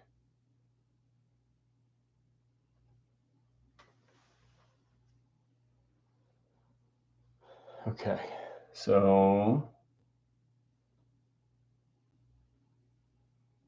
yeah, let's get to that eye.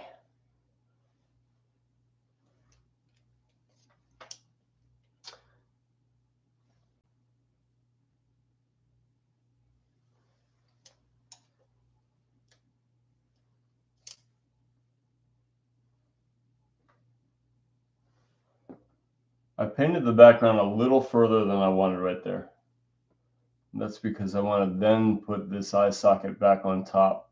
You don't quite see the eye yet. And I don't know enough about ostriches to assume that I could do it. So I'm going to stick to the photo there. But I did want that soft edge. And now right here is a really great moment because it's going to flip into the background. So I think it's kind of nice actually that the eye doesn't show itself on that side.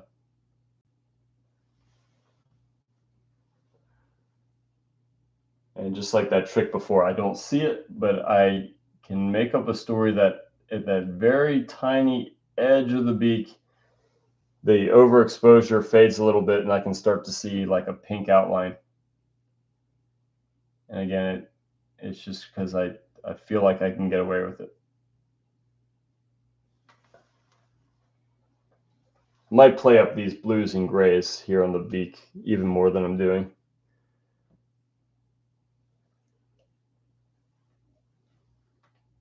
All right, one little note, and then I'm going to take care of that eye. I've said it like 4 times, so nobody's going to believe me now.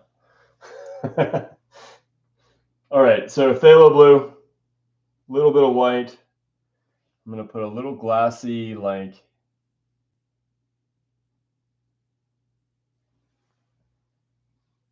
that didn't show up. I have to do it bolder than that. And so I'm going to put that glassiness in there. Might have to bring the camera up to show it. But now because I eliminated my super rich dark, I'm going to put it back in, but more strategically. I'm going to put it into this edge and underneath the haze and on the edge and kind of flittering with the eyelashes.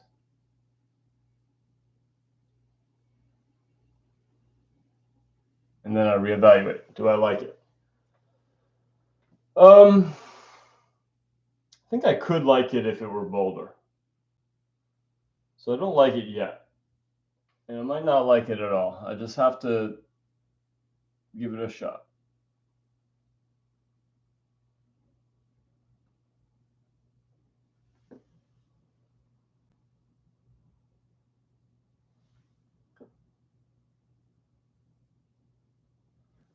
Yeah, I'm thinking I liked it better when the eye was super rich dark. So I might just say I gave it a shot. I don't like it. At least I know I don't like it. Not a disaster or anything.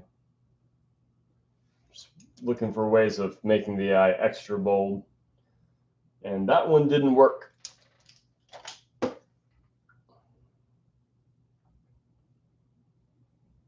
So now I'm going to make that super rich dark back. Yeah.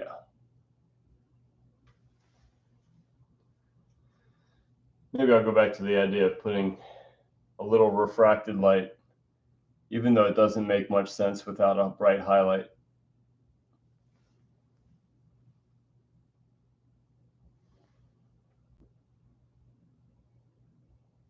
That light happens because the eye is translucent and it needs a bright light in order for that light to pass through it. But I'm going to take creative license and do it anyway.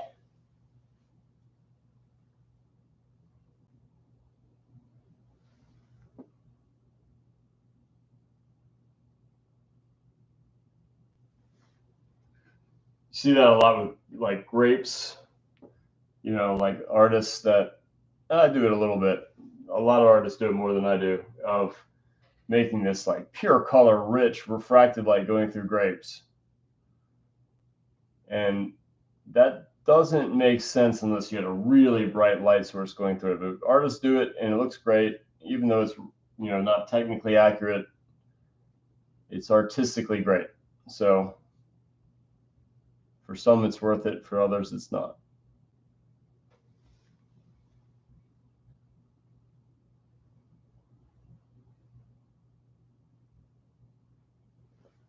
But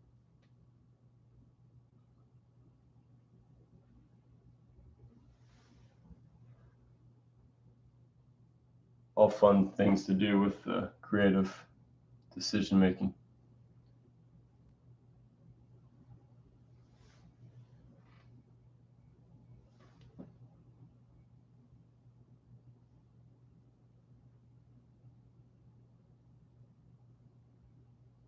So a couple things were conscious and a couple things were not. I do see some colors in here that are kind of hints that I'm just exaggerating a little bit. And some of them are a little bit on the way of happy accident.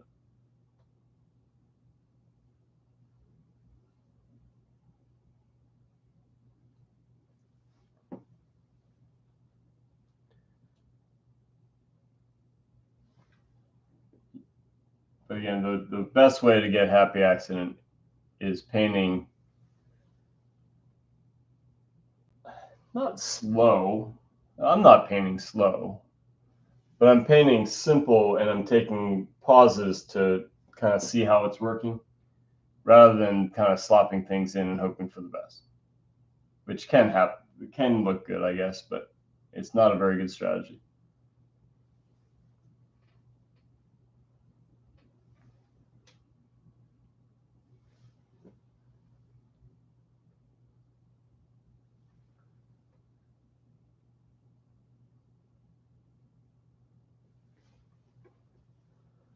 All right, so time for a little bit of detail work, and then those edges are going to look nice and awesome. But well, I'm hoping. But I'm just going to take a small break to get some of this nice texture into the feathers and the neck. I'm just going to start this journey. I'm not going to finish it. Again, it was just to take a break from detail while I had other things to do. And if it starts looking too bright, then I might even eliminate it and try again with a darker base so that I don't have to go so bright to get the contrast that I need. So all of this is very conscious. It's assuming that I'm not going to get it right on the first try, but I'm hoping. It'd be nice. And I think I want to do this kind of bold brush strokes, meaning that I better relegate my trips to the palette to maybe one or two brush strokes, go back to the palette. 1 or 2 brush strokes, go back to the palette. And hopefully, you know, it'll be nice and bold.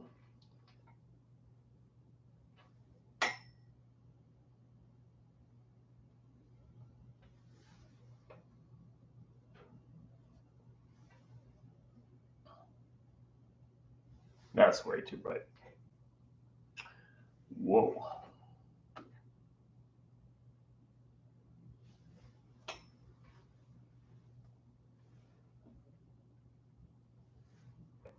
I'll know if that green is working probably pretty close to after I get these little dots in.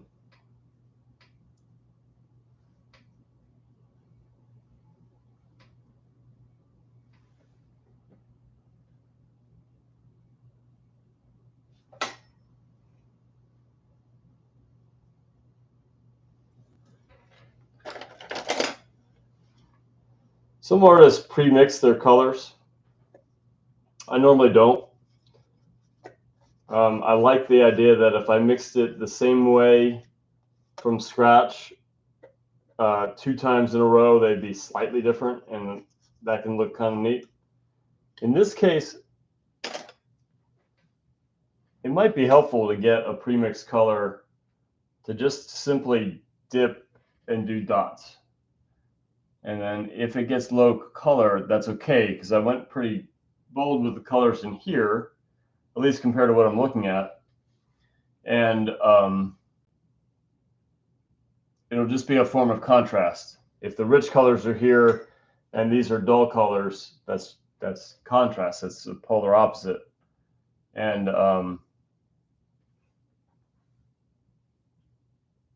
all these little contrasts add up.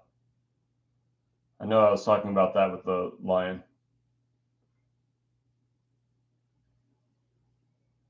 So I keyed up all of the neck a little darker than I see it, or keyed down the neck darker than I see it. And hopefully all I have to do is add these dots. So then we get into this idea that we're doing texture. And one of the things that I've found with texture is it'll look bad before it looks good. So just like with the some of the discussions around here, the idea here is to not dwell in any one area, feel like you have to perfect it. The idea is to say that with texture, there's a busyness that it needs to have the busyness before you judge it. So it's very likely that this just needs a lot in order to start looking good. And until I do a lot, then it's not time to judge it.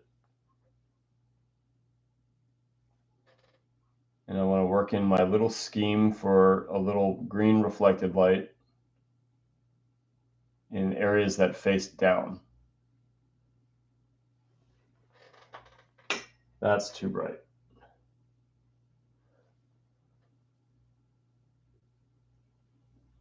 Better. Yeah, I kind of can't wait till I get to these flipped out edges. I might jump the gun and do that kind of soon, but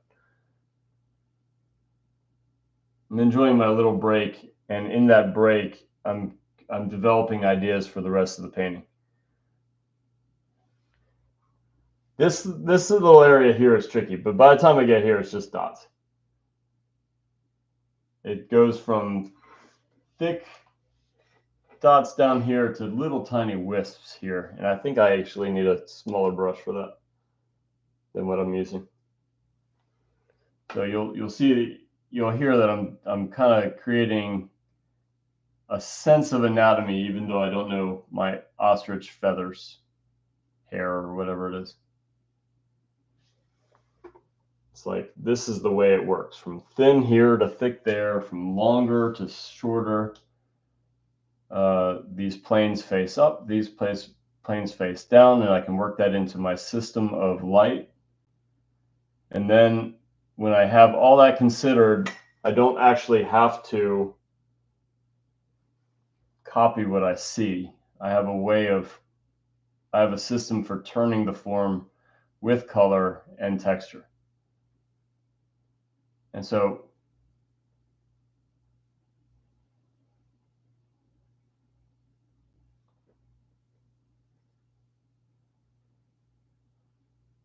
that's the same as my lace tablecloth painting. Lace tablecloth painting, I start with a little bit of copying just to kind of get the feel of it down and start it with a base that I can riff from there. But after that, it's mine. I just, I make it up.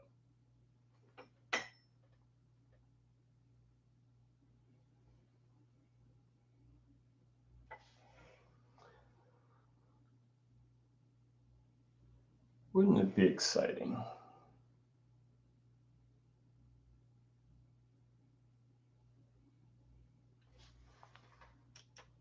Yeah, that looks good. Okay, so the other thing I'm going to do is probably get a lot more oil out. I paint with black oil. I don't necessarily recommend it because having raw oil is a little hard to control. It's really easy to overdo.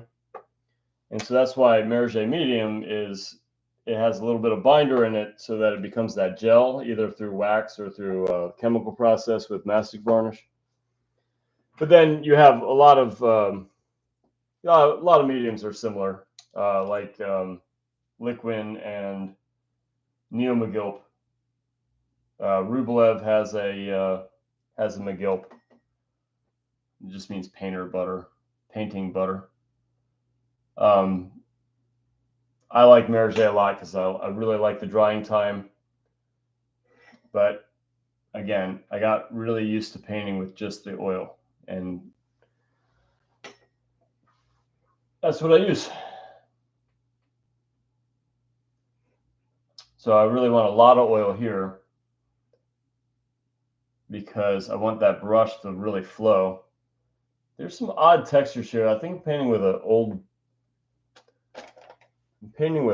paint, and I wanted to get rid of some of those little goobers there.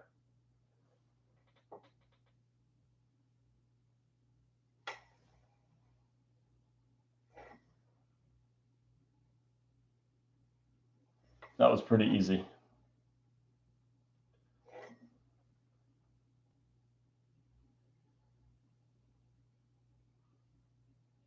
Yeah.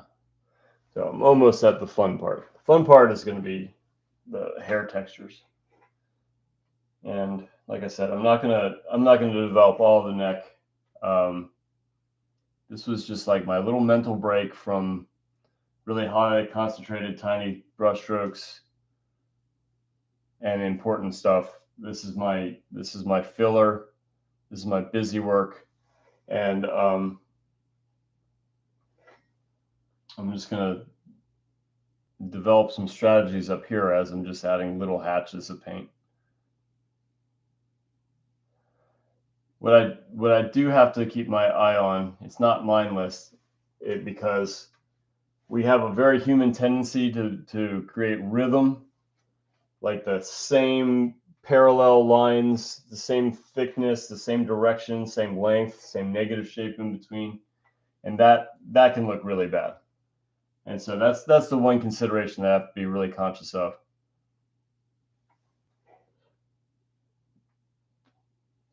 But just like before, this is just the first round. It may not work, and I might have to revisit it, and that's okay.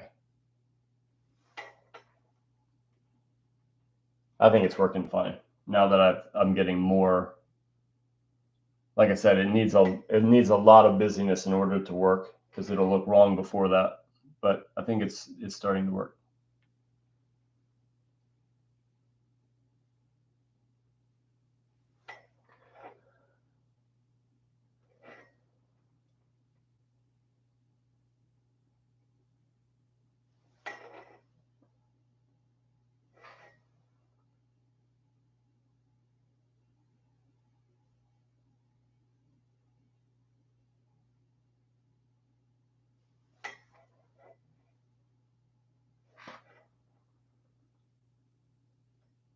Oh, way too bright.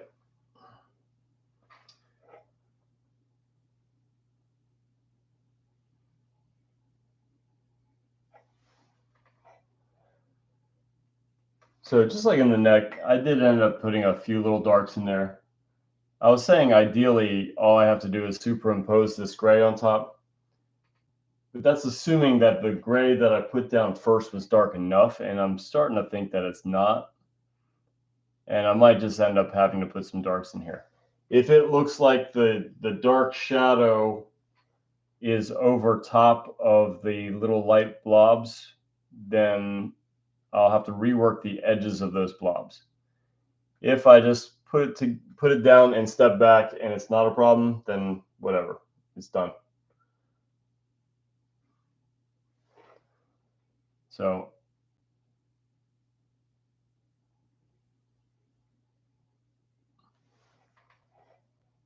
maybe get down to here and then go back to the face.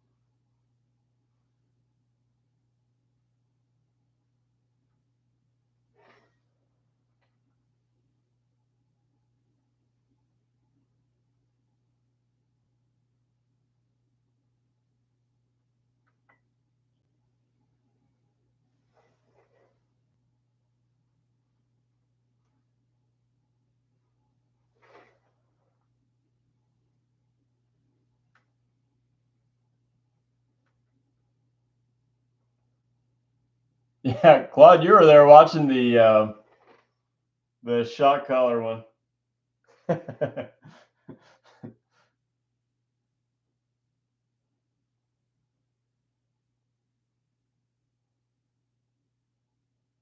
Just randomly blurting out, "Wah!"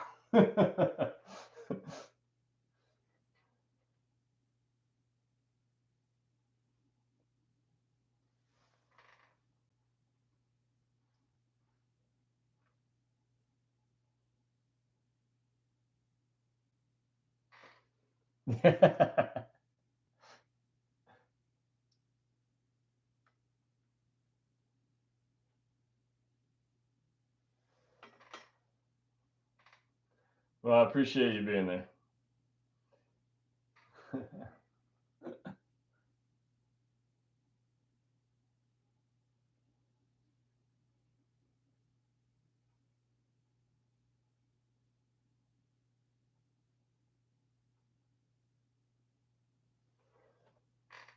Okay, so this is getting a little out of control.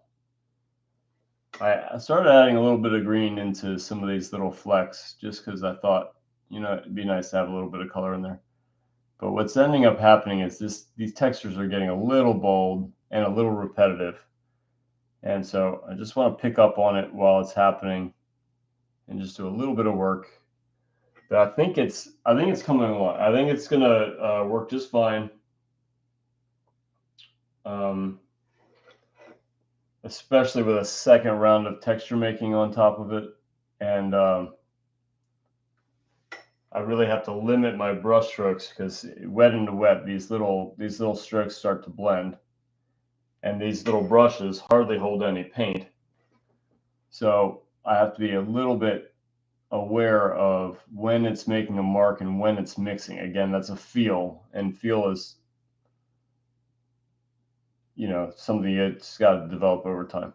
But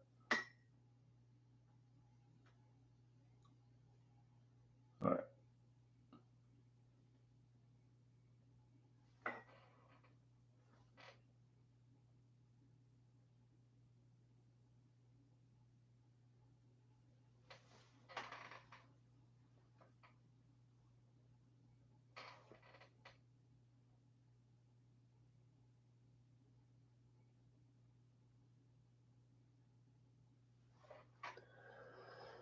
Cool. Little section here, and then I'm back to the face. Break over. But I think it would be a fun composition to go this oblong, at least down to maybe here. Best part about it, about painting a panel that is already going to be an odd size, I can paint it with all this excess and just make the decision whenever I feel like it. The downside is I won't get those ready-mades. Ready-made frames are really a blessing. I mean, they just custom frames, they're going to be expensive, even though I can do it myself. Like I have a little frame shop, but even so, it's like it's time consuming, if not, the moldings being expensive. But even on my best day in the frame shop, I'm never going to do as good as those ready-made frames that are just kind of mass produced. They look great. They have all the right gold putty and silver putty for the joints. There's just no way. So it's really in your best interest to find a ready-made size, but there's no ready-made size here. I mean, like maybe 6x8, I don't know, but I like the long neck, so this is always going to be a custom from the start. Fortunately, I know the framer. Me.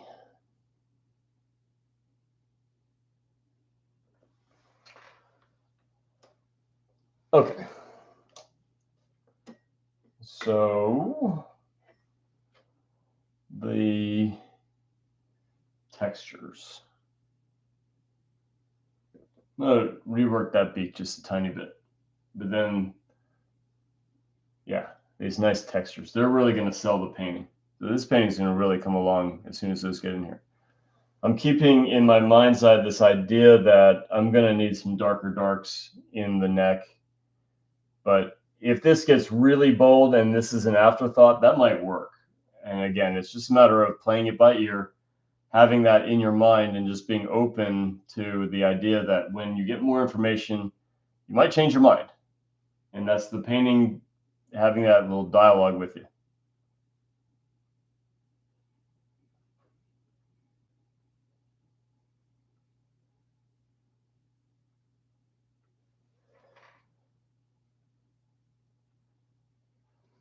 The other thing is I said that I might have to knock down some of these textures. Maybe not. If I go really bold in here, these will seem subdued. And again, everything's contrast. So if these are bold and these are bolder, this is going to be less than that. I learned that from watching Will Wilson on some of his Alla Prima studies. We were always taught, keep your shadows thin and your lights thick. Well, his shadows were thick, but his lights were crazy thick on the Alla Primas, not his more polished work, not the stuff that he's known for, but it worked. I mean, it still had the same effect. I'm going to do something quirky just to see if I can make it work. I thought about brightening or darkening all this to make it more shadow. Now I'm thinking about making it bolder. I'm just going to live with it for a little bit. Again, another just little quirky creative decision. Trying to make something that I can't observe work better. And the idea was either to make it less or not do this creative decision, or make it more and make it bolder. I like the bolder. So in YouTube, on the screen that I'm seeing, it's not really showing it very well, but that's really gold. It's really like yellow green. Gosh, I need to do something with the light. All right, so I like how it's going. Again, continuing this out, that's going to be when I need another break for the. Oh my gosh, what did I just do? That's when I need another break with the head, and usually my pinky is not a very good brush, but this time I'm going with it. So one thing that I'm going to do as a first guess is I've got this kind of old bristle brush. It's a little frayed. And so I'm going to create a very soupy mix with a lot of black oil. And I'm going to stay right on the very tip of this kind of not so great brush. And I'm going to flip out these textures. So it's going to be a little different than the lion. In that the lion, I was, I guess it's kind of the same thing, but I'm going to try to keep the lines a little bit more random than I was doing with the lion. And because this brush is a little on the gnarly side, I think it'll do it just fine. So I just cleared out a big old space in my mixing piles because I want nice clean medium.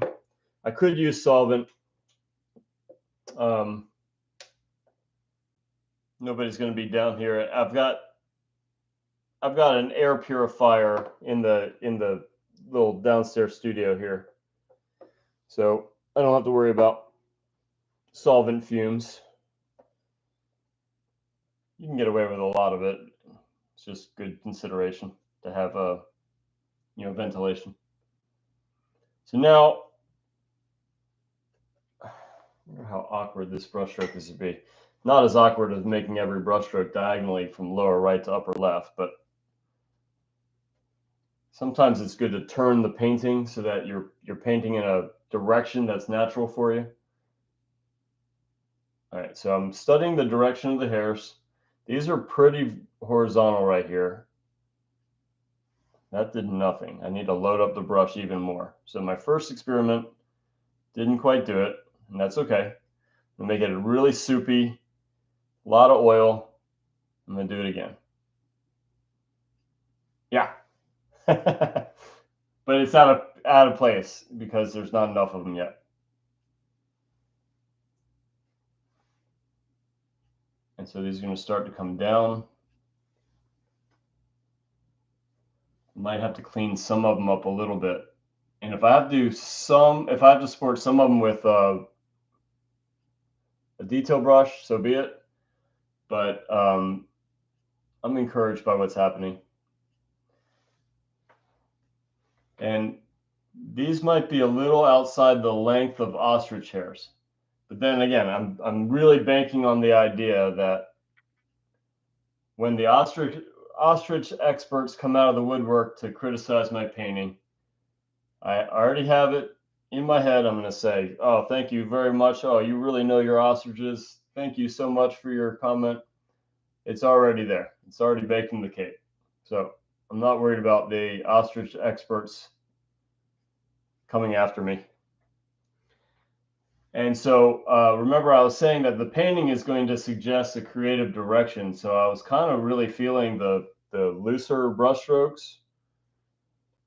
And even though these hairs aren't really that controlled, I like them. They're going to be really neat. And so I just need to make sure that they don't seem out of place to the rest of the style notes of the painting.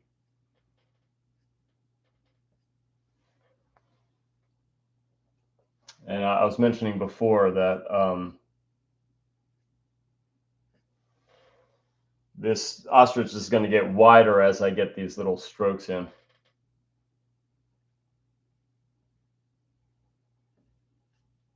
I still want to be conscious of the direction of the hairs, because a lot of times hair goes in the direction it is because of the anatomy. And again, I'm not so keen on ostrich anatomy that I know what to invent. And so I want to really study those directional hairs.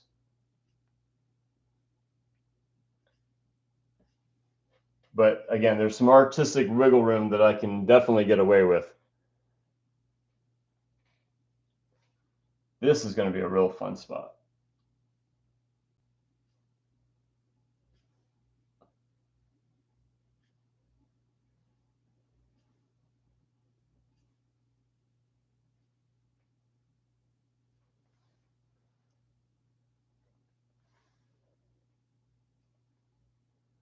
Wish the colors weren't bad on the. I hope the colors are reading. Because now, when I was really doubting that green, now I'm really loving the green, especially because I'm going a lot more yellow in the this kind of hairy looking stuff, whether it's feather or hair. I think it's hair, but yeah, it's harmonious because of the kind of exaggerated color everywhere. It makes the color stand out less. So if you really want a place of color to really stand out, don't do pure color everywhere. But if you want to modify the rich colors that you have, it's a good idea to put rich color everywhere. It's almost like keying it bright or dark. I can key it high color or low color, and the color contrast won't be as high So this is going to be a very colorful version of this ostrich.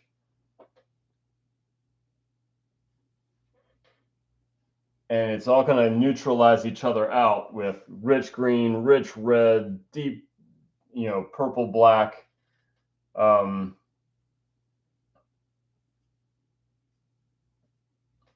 think I need to darken those though. So these hairs start to come up.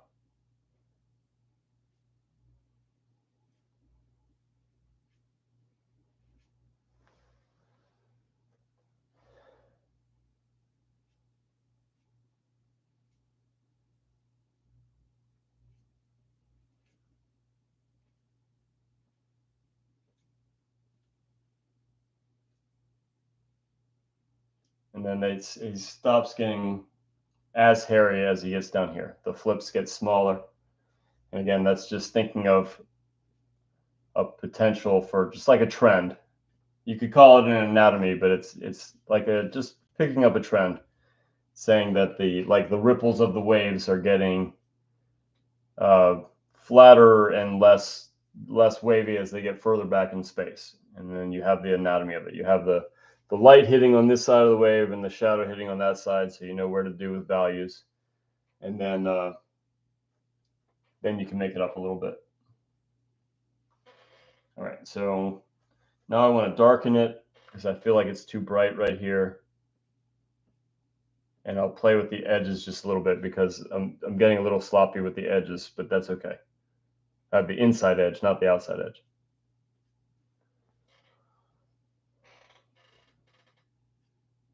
Yeah, loving it. So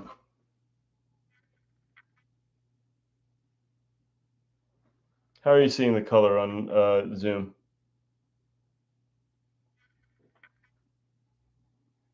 I can see the green. You see the rich green and the kind of yellow there and the rich red? Yes. Cool. All right, then good. It's a beautiful color. Thanks. I love the transformation. I told you it was gonna happen fast. It was missing a major element. Like this is the dramatic stuff. So I was doing the skinny version of the head, anticipating what this would look like. It's looking better than I thought it would. Like, you always have it in your head that it's gonna get you somewhere close, but not necessarily it. That's it. I mean, that did it. I like it. But again, that's a happy accident. Just like that painting with all the brushstrokes having to go diagonally down to diagonally up. I really thought I needed that last 20 minutes to pull together the drawing because I had no confidence that I was going to get the drawing right. But did better than I thought. This did better than I thought. And now I really love the background. I love that decision not to try to make it into a sky because that's really bold. And again, I can only see it so far in my mind's eye, and now I can see it a lot better. Now I have something to actually compare to, and I like it. I think it looks great. It looks like a young ostrich. It doesn't look like, it looks like more like a baby. Yeah, I agree with that. Yeah, no, good call. Yeah, really, really big eyes, and because the hair is so wild. Yeah, I agree with you. Right. I love it. Thank you. Yeah, so I'm going to continue this neck a little bit. I just need to pull this together a little bit more. I think I want to do higher texture in the eyelashes now that this is so high texture. And yeah, I'm really encouraged now. Not that I wasn't before. I was liking how it was going. But I really like these flips of hair. So I can't get away with the flips for the eyelashes, so I'm going to have to just be a little bit more careful with them.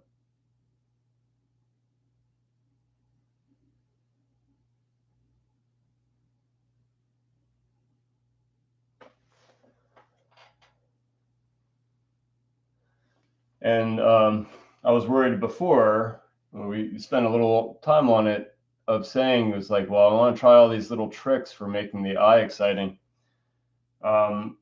now the edges are so exciting that I don't think that's an issue anymore. And I can get away with a lot more texture for the eyebrows, and that's going to be where the eye gets distinction, as opposed to trying to make it with blue light in the eye or a highlight that doesn't belong, or a refracted light that doesn't belong. And that's, I've kind of said it to the point of droning on, but that's why I'd rather just take a break and get back to it. That's exactly why.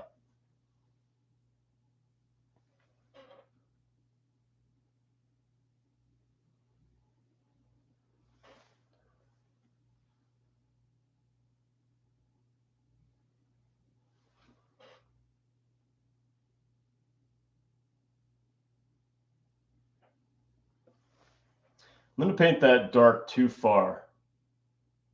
And then I'm going to paint the texture hairs over it. So just temporarily, it'll do the wrong thing. It's just to have that sort of sub-dark under the texture hair.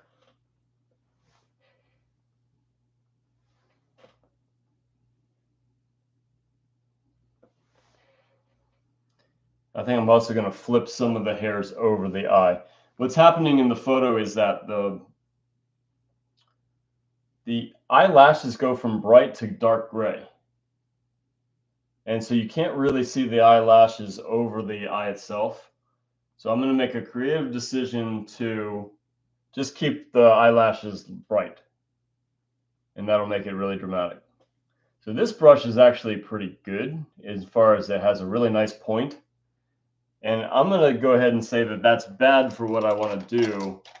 I want to make it more like what I was doing with the outside of the hair. So I'm going to find maybe a gnarlier detail brush, one that I didn't really keep very good care of. See, that's why that's why you shouldn't take care of your brush. No, I'm just kidding. Take good care of your brushes. But if they go bad, then you do the Richard Schmid thing. I think it's hilarious. I mean, rest in peace. I think very highly of Richard Schmid. But I think it's hilarious that he was a spokesperson for or a testimonial for Rosemary brushes. That guy painted with the rattiest, most disgusting brushes you could ever use, and he did it marvelously. But I can't see him being a spokesman for a high quality brush company.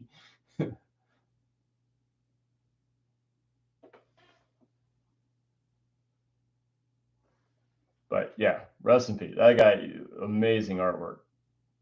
I'm not insulting him. I'm just saying, like, his brushes were disgusting.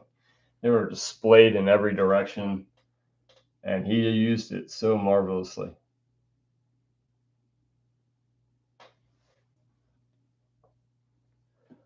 Oh, thanks, Clay.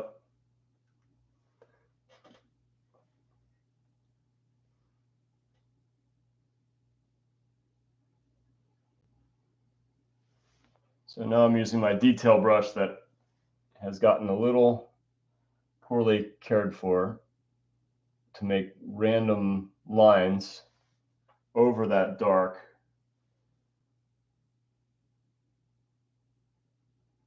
And I just have to fall short of overdoing it. And that's the trick.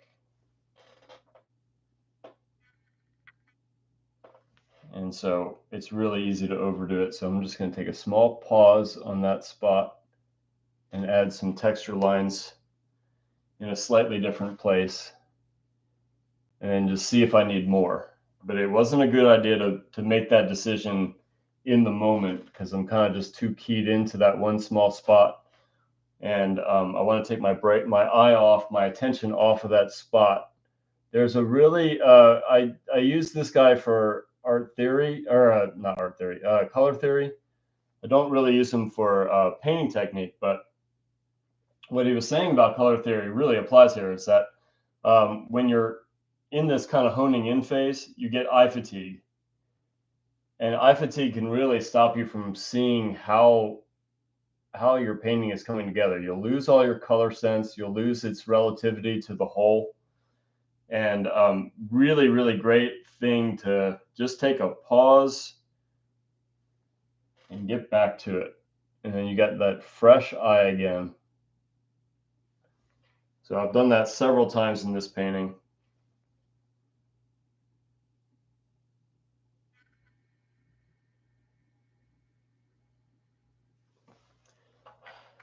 I would say that's probably the cure for overwork. Like if I started to overwork this, I would lose some of its character. And I really don't want to lose. I really am starting to really like the character of it. And I want to be really conscious to stop and just make sure that I don't have to do more on this section. I might, if I do it by accident, then I'll lose some of that character. It'll just get overdeveloped. Kind of flirting it with it a little bit with some of these brushstrokes in here, like that one didn't go well. You can see this brush is splayed like crazy though. Maybe you can't.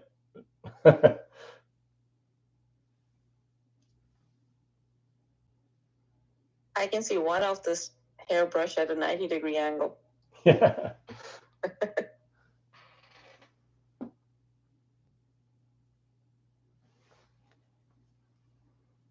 So I see some little pinks and reds in here I think would be nice.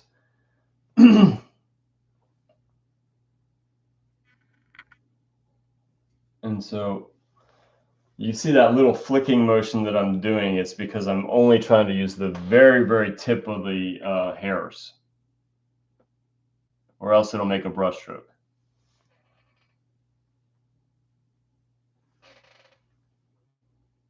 And normally I really like brush strokes. In this case, I want little flippy hairs.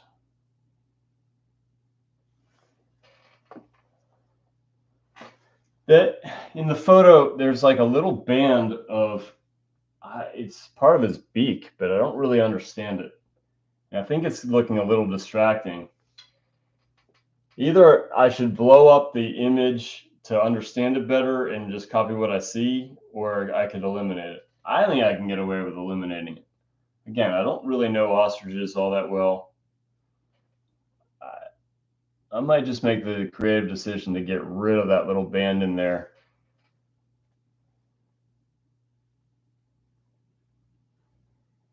Again, if I really knew my ostriches, I know what I can get away with a lot more confidently.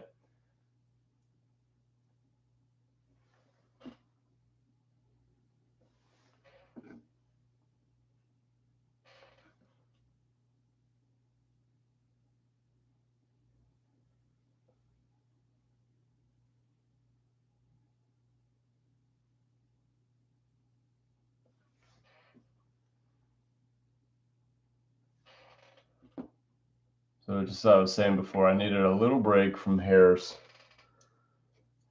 And it's a good time for impasto anyway. So I'm going to add some impastos to give the beak a little bit of punch. I had the right brush before. I don't know why I switched. I don't want this to look too busy, because then that'll take away from the busyness of the hair. So it's got to toe the fine line between that sort of thick brush stroke that has all those little ridges in it. And, I want the thickness, but I don't want the texture.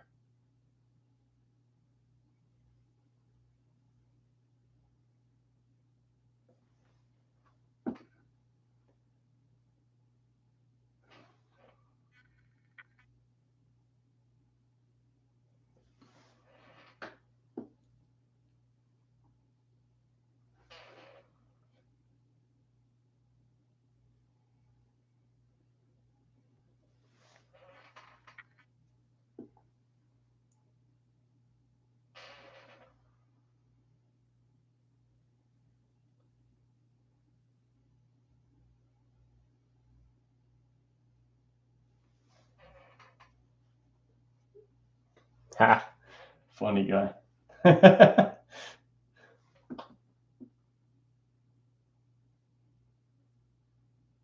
Does have a little cartoony character too. Her, it. I don't know my ostriches.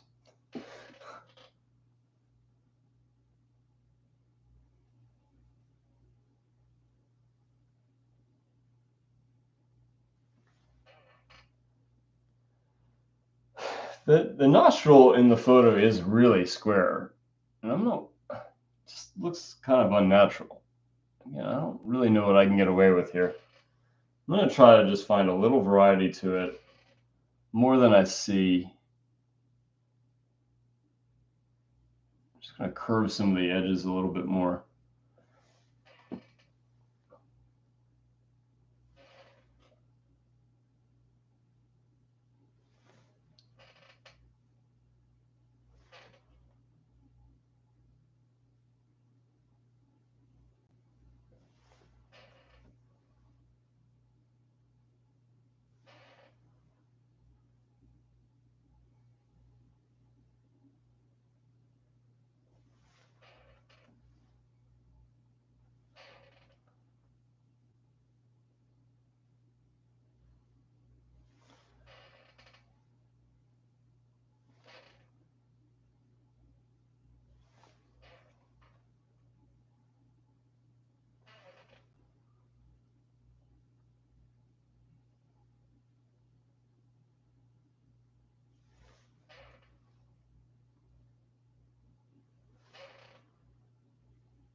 I feel like I can add a tiny bit of green into the bottom of the beak too.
All right, I should address that little flip. Maybe I should just blow it up and see what's going on there. Maybe, why is this not behaving?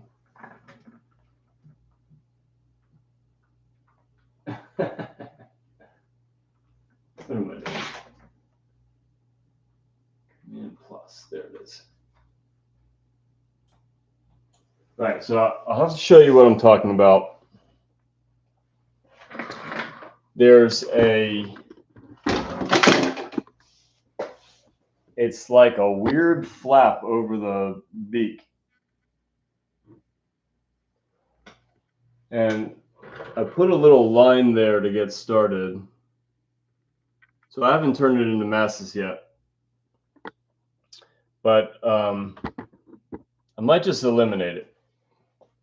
So I don't really understand it. I can understand the planes, that one side is facing the light, the side that's facing down is starting to turn red, and then it fades from a pink to a almost white.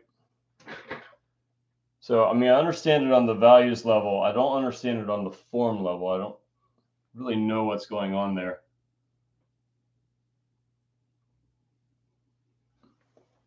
Maybe I should show Maybe I should show YouTube, Zoom too. I don't know. I think it'd be better without it. I'm going to get rid of it.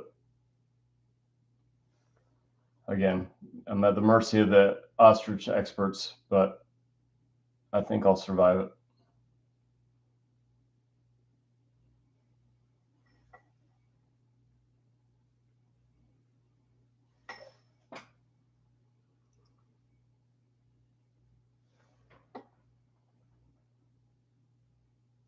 My formula for turning this off-white kind of overexposed beak into colorful is that little strip of red on the edges. That way I can keep the cohesive light that is in this painting or in the photo.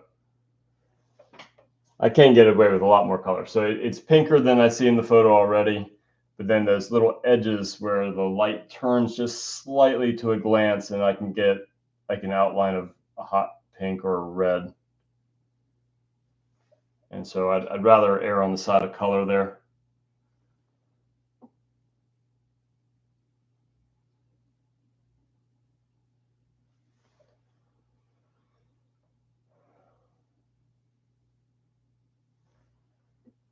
Then it's just going to be finishing touches.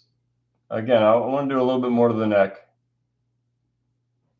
What time is it? 10:30? Oh, I'm right on time.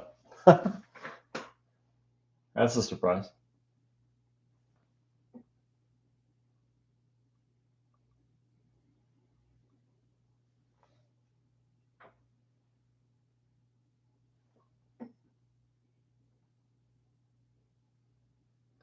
Those model sessions, they end at a rigid time, but a lot of times I'll just kind of make up some things after the model's gone. So I don't always end on time.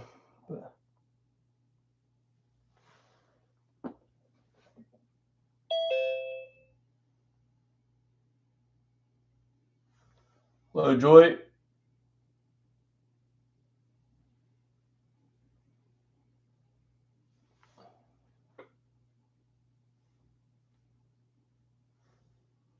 No, I don't want a ratty brush for that.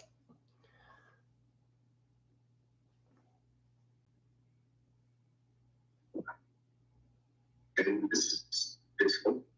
But if I just push 8,800, this and export. Send in.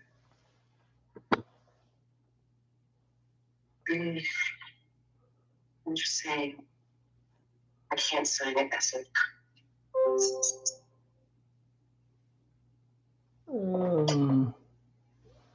Let's see.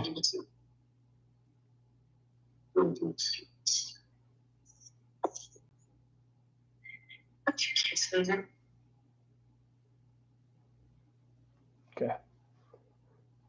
We're back. Okay.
Right.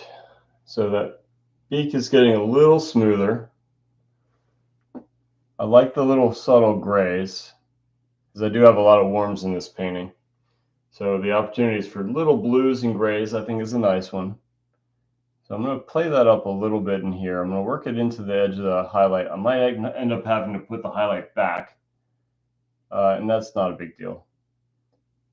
I'd much rather paint through a highlight than around it, just because highlights are a wonderful opportunity for thick impasto. So if I have to put it back in, you know, not only did I not have to be really nitpicky, but I also get the extra texture, that extra thickness, that extra feeling that it's coming forward.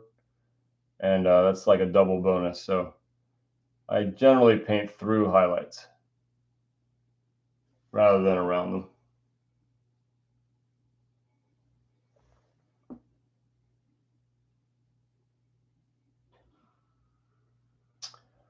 Joy, you're welcome to join me in discussion. It was just a little bit of a background noise.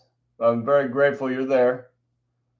And feel free to turn the microphone back on if you're inclined.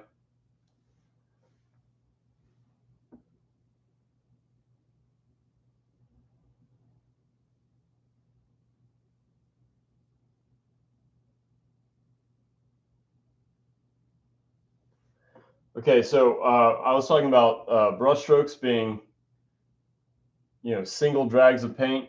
What I was doing there was intentionally letting this brush run out of juice and kind of smashing the colors together a little bit. And that's going to give me that really soft edge. So if I want a bold brush stroke to sit on top, that's because I'm going to do thicker paint than what's already under there. And if I want the paint to mix, then I can intentionally let it run out on the brush and kind of finesse them together. And so I was doing a little bit of that sort of smashing work right there, with the idea that I wanted a smoother beak than the rest of the face. And I talked about that a little bit already, but there's just another example of it. So I think I just need to busy up some of this. Another technique that I could use at this point, if I just want little scratchy notes, I could literally just scratch it. I could take a palette knife or the back of my brush and create texture that way. So I might do a little bit of that. I know it'll be a kind of a red-brown because that was the color of the board. What was that?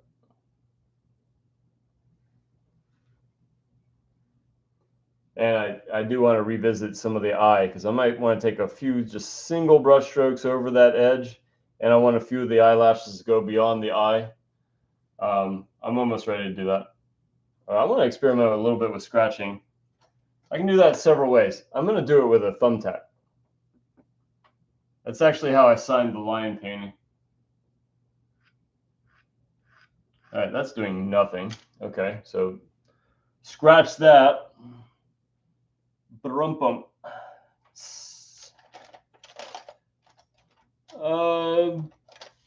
Palette knife. It might not work at all, but I'm thinking a middle red would be fine in this area. And that's really doing nothing too. Okay, no problem. I was hoping for the best. It's just the value of the background is too much the same as what's around it, and it's not showing up. So sometimes that works. It didn't this time.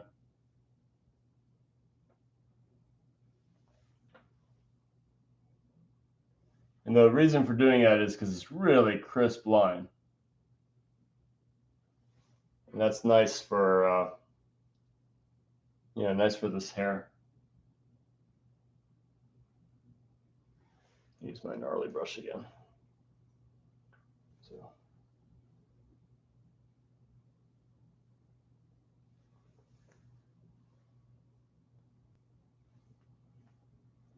I think I need to add some of that. I was hoping for that brown red to come through. So instead of being able to scratch it, I'm going to have to add it. which means that I'll probably go too dark and then superimpose the bright stuff back over top of it. No big deal. Just a little bit of foresight of saying that I've got to take it in the wrong direction slightly to then go in the right direction. Because I want the red to be under the light.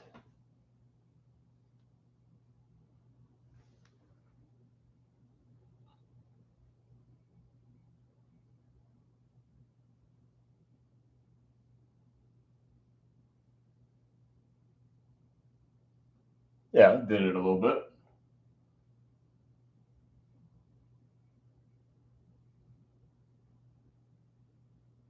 Using a ton of oil right now.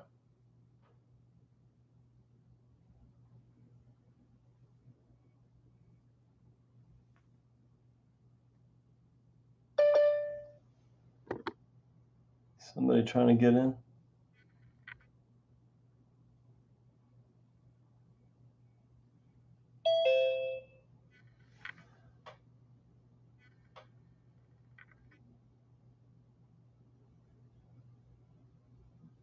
Did we lose you for a second, Malika? Yeah, I'm sorry. My Zoom call dropped. Oh, no. Don't apologize to me. Mm. Anyone can leave whenever they want. Yeah.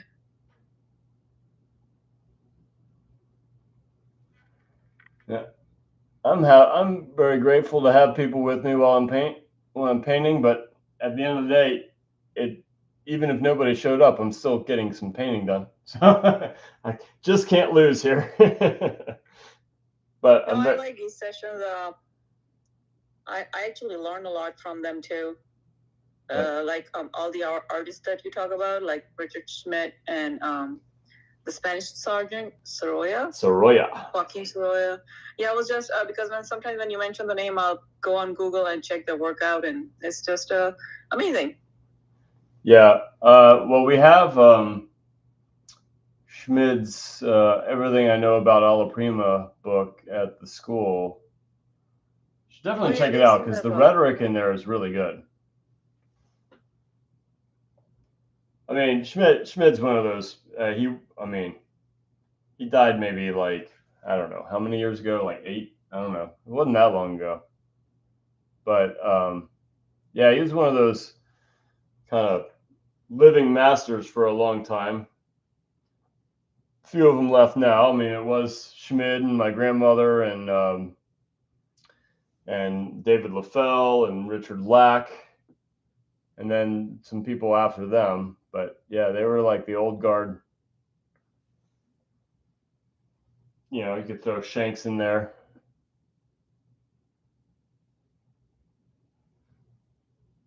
Sure, I'm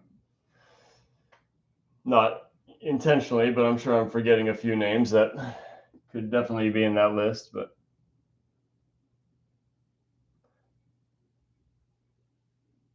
LaFell, I believe, is still alive. I haven't seen much of his work lately, but he's got to be in his 90s. Some great choices here. The pressure, a good fast position, why direct painting is best. Oh, thanks, Corey. Yeah, appreciate the feedback.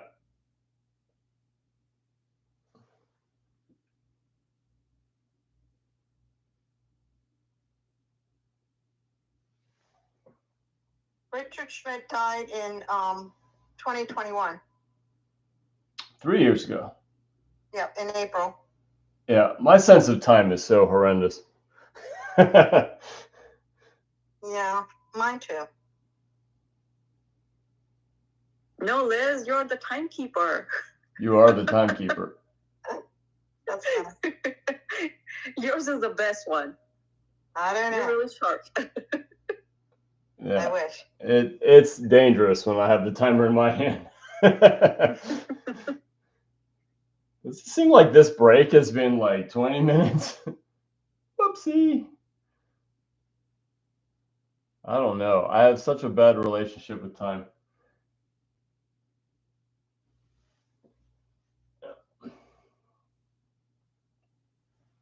All right. Expressive eyebrows. I'm ready. Or eyelashes. So again, I'm just going to really, really load up the oil on the brush. And instead of like the randomized hairs on that gnarly brush, I have to do this just a little bit more careful.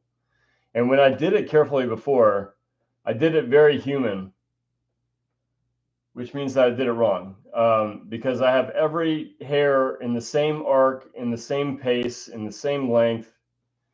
That's a very easy thing to do, and it's not great.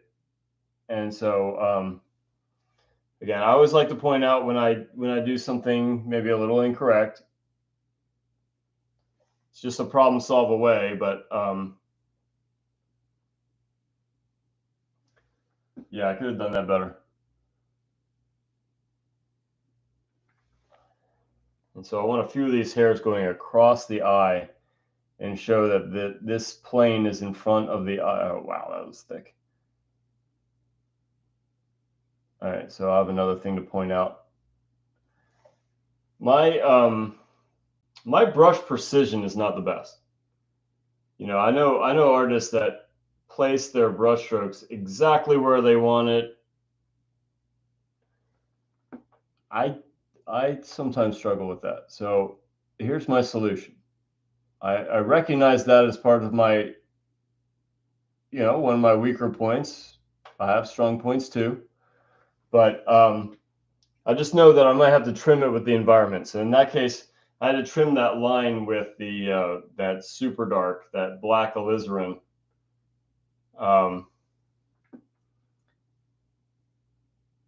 Because it got just too thick going across the eye. I would have gotten away with it, but still. Do I have a super detail brush? Not really, but this will do. So now, instead of trying to do it with a brush that's slightly too big, I'll have an easier time with a brush that's a little bit bigger. And again, all my arcs are the same, so I want to break that up a little bit.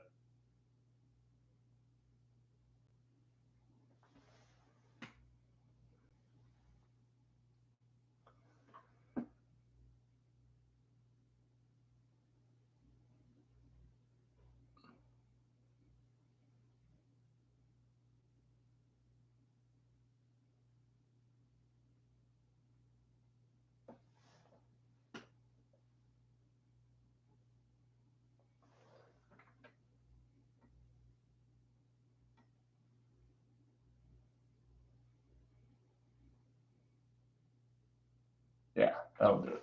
A little bit more randomized, crossing over that plane. I could support these eyelashes with just a little cleft underneath of them.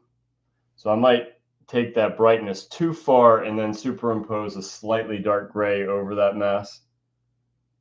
Again, just take a small step back to take another step forward.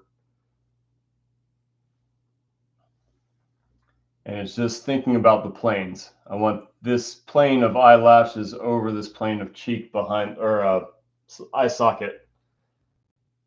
And so I painted the eye socket too far, and now I'll superimpose this layer back over top.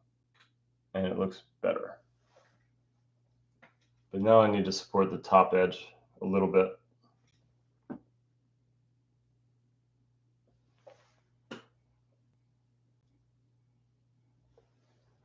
Yeah, I don't think it needs a sparkly highlight.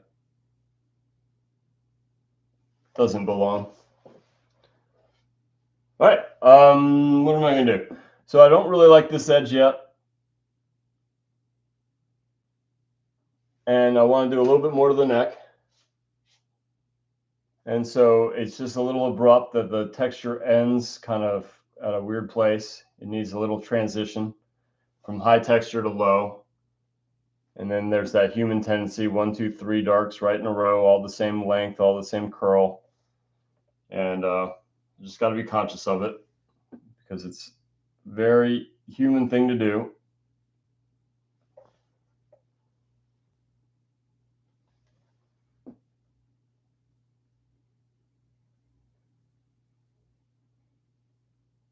All right, so some of these textures, these darks are going a little bit too much into the light. I'm not going to call that one on purpose, but it's an easy fix. Now I'm just going to put these brights back on top. Like I was pointing out when I do it on purpose. That was just a need of a problem solve.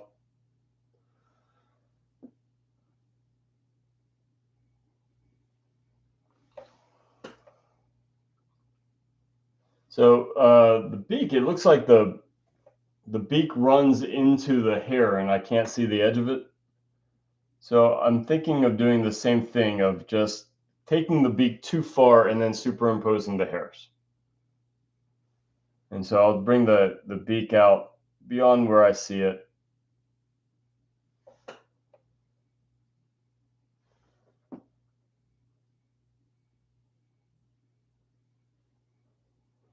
I don't even know if you call it the beak at that point. Doesn't matter. That's the shape at least.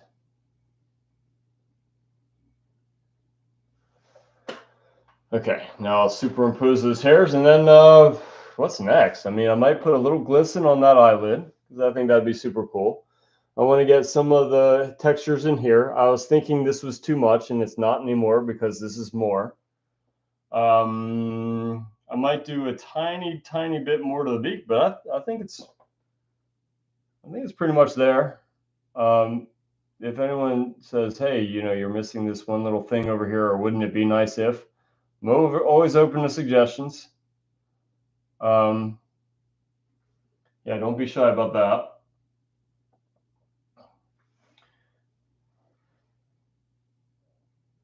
But yeah, this is a nice little fun painting.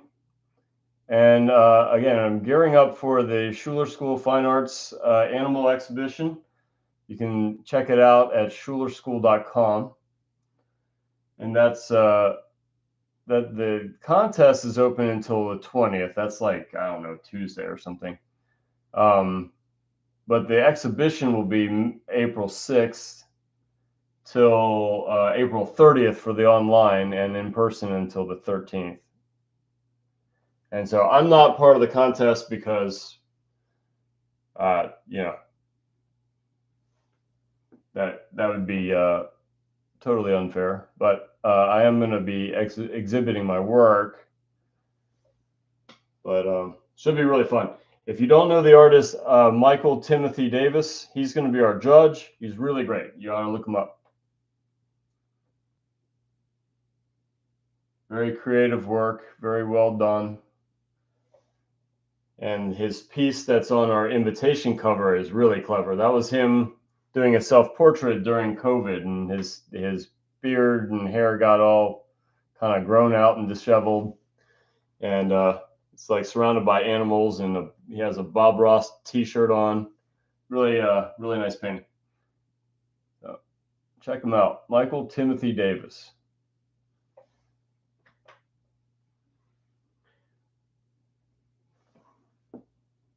He was a student with me at Schuler School many years ago. He lives in Shepherdstown. He's got a little gallery there called Badger Hound Fine Arts, and I think he teaches some classes there. It's in West Virginia. It's really good.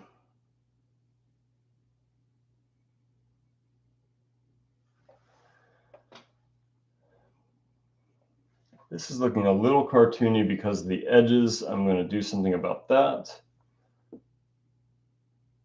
And so same trick as before. I'm going to paint too far, and then I'm going to superimpose the hairs. I think it could be a tiny bit darker too. I could turn the bottom edge green. I might. That might be fun. Again, just thinking of grasses reflecting light.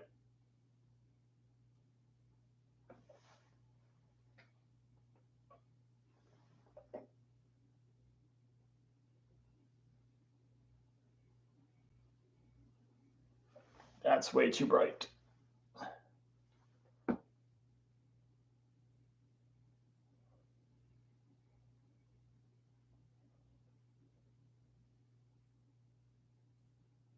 Okay.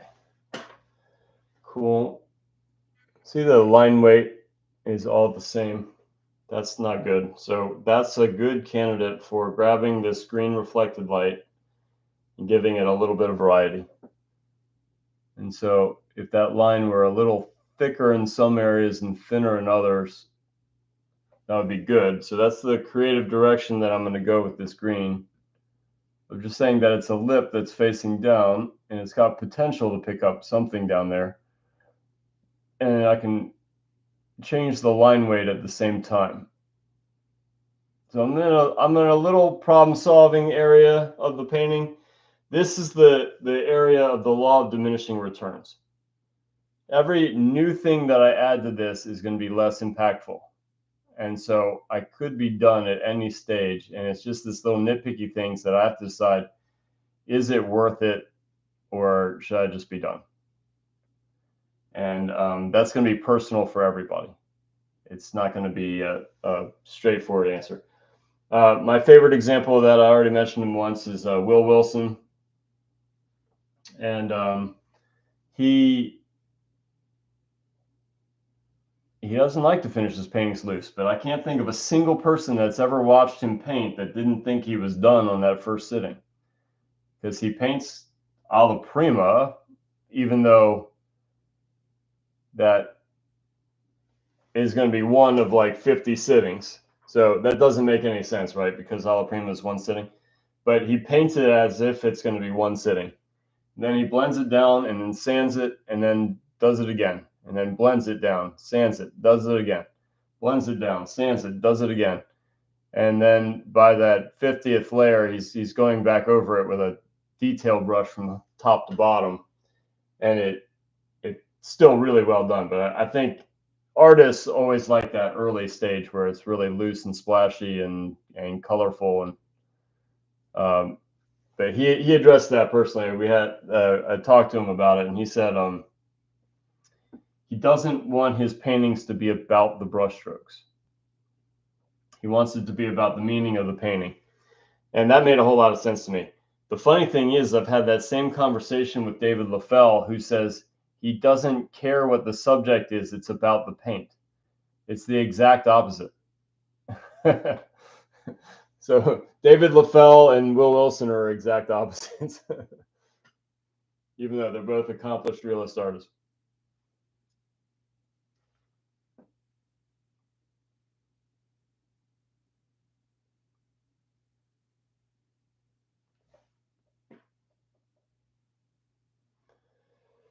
All right.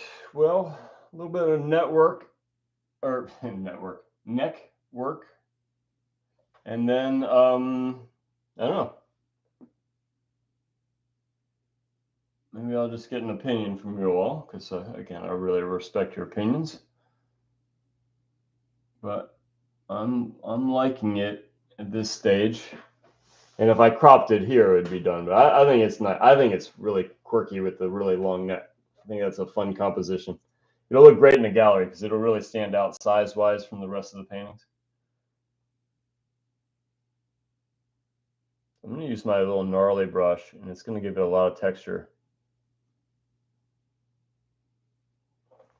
Eat your heart out, Richard Schmid. Rest in peace. Using his technique. I'm not even looking at the bird anymore. I often do that, though. I think it's a good idea. If you finish your painting without the photo reference, I think that's a really good strategy.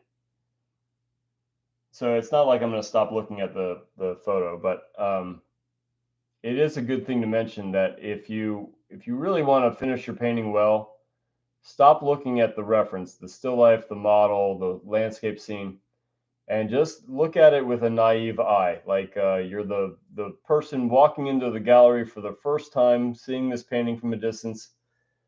It doesn't matter how well it resembles the photo. It's going to be a painting that you're presenting to somebody who's never going to see the photo, never going to see the model, never going to see the scene. It's got to make sense to them, and it's got to look artistic. So it is a very wise idea to finish the painting without the subject. without the reference, I think. And then another little quirk that you can implement for your artwork is show, before you're showing your painting off to the world, look at it in different light sources. So I've got it here in this little lamplight in my basement studio. What does it look like in the skylight? What does it look like in a room, in a house, in your own house? And then you'll get to see that, like, if somebody were to buy your work because they really loved it in the gallery light, they're not going to be disappointed when it's in the weak room light of their house. It's not dependent on a really bright light source in order to work. In other words, and I've found that's happened to me before, that I painted it in a really bright light source and it just didn't work very well in a low light source. And I think that was just a little bit of a disappointment. But fortunately, I caught it, and I was able to do something about it before I tried to sell the painting. But I think it's a good consideration.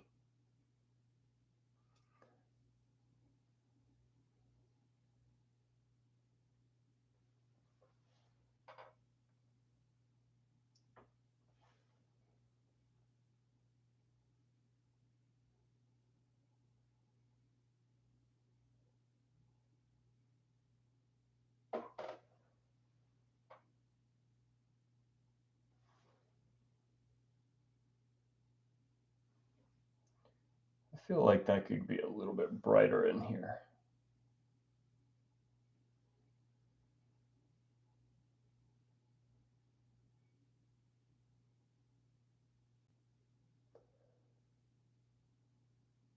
So it'd be a better mistake to go too weak down here than too strong. And again, I talked about that in the beginning of the painting, where I was talking about how, like, a lot of times you can pose it, especially when you're taking these early guesses, you can pose it in terms of, if I were to err, I'd want to err in this direction type idea. And I can get away with subtle down here, but I can't get away with too much dynamic. If it's too high contrast or too distracting of a texture, or if I put a pop of color down here, it could really take away from this.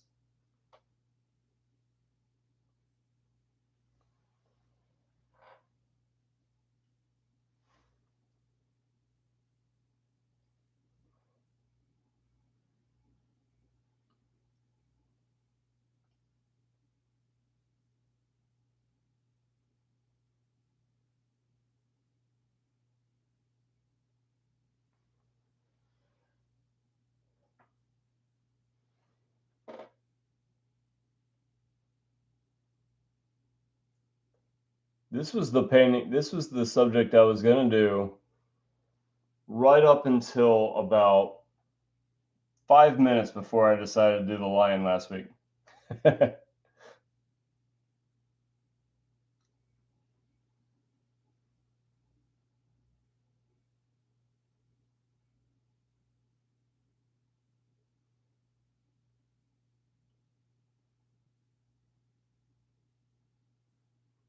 That lion had a lot of more colors than I could see on the Zoom. Yeah, that's always going to be the case, that it's going to be, not necessarily that it's going to be a drop off of color, but it's just going to be different. You're already a generation removed from the painting. Yeah. Yeah, it's a shame. Like on the YouTube feed, I can't actually see the Zoom feed because it's behind me. But on the YouTube feed, it's a lot less colors than I see on the screen than I see in real life. But it's just the way it is. It looked great though. Even on Zoom. It looked great, but when I saw it in person, I saw way more colors. Well, that's another thing about photography, though. Like, that's the difference between print and real paintings. Like, that texture makes a big impact. You don't get the sense of the texture on screens. Like, yeah, maybe you can see that it's a little thicker paint, but you don't actually see, I don't know, that power of it. And that's the downside of almost every art contest in the world right now is digital. you don't get a sense for the real scale of the painting. You don't get a sense for that real color or texture. It's always going to be a little drop off. I mean, it can still look great. I mean, don't get me wrong. I love looking at the Art Renewal Center contest, which is completely digital. But some of those paintings are huge. Like the majesty of the painting is going to be completely missed on the screen or in the magazine or in the whatever. It's like Albert Bierstadt. Like, those paintings are amazing, but have you ever been in front of one? Yeah, the one in National Portrait Gallery. Yeah, they're huge. You can almost feel the breeze. You can see that that simple foreground that you took for granted in the photo really has like moose and Indians and teepees and Yeah, that's true. fluid art and more. I love this. Oh, yeah, thanks, Chris. Really appreciate it. It's coming out gorgeous. Thank you very much. I love it. Thank you for the feedback.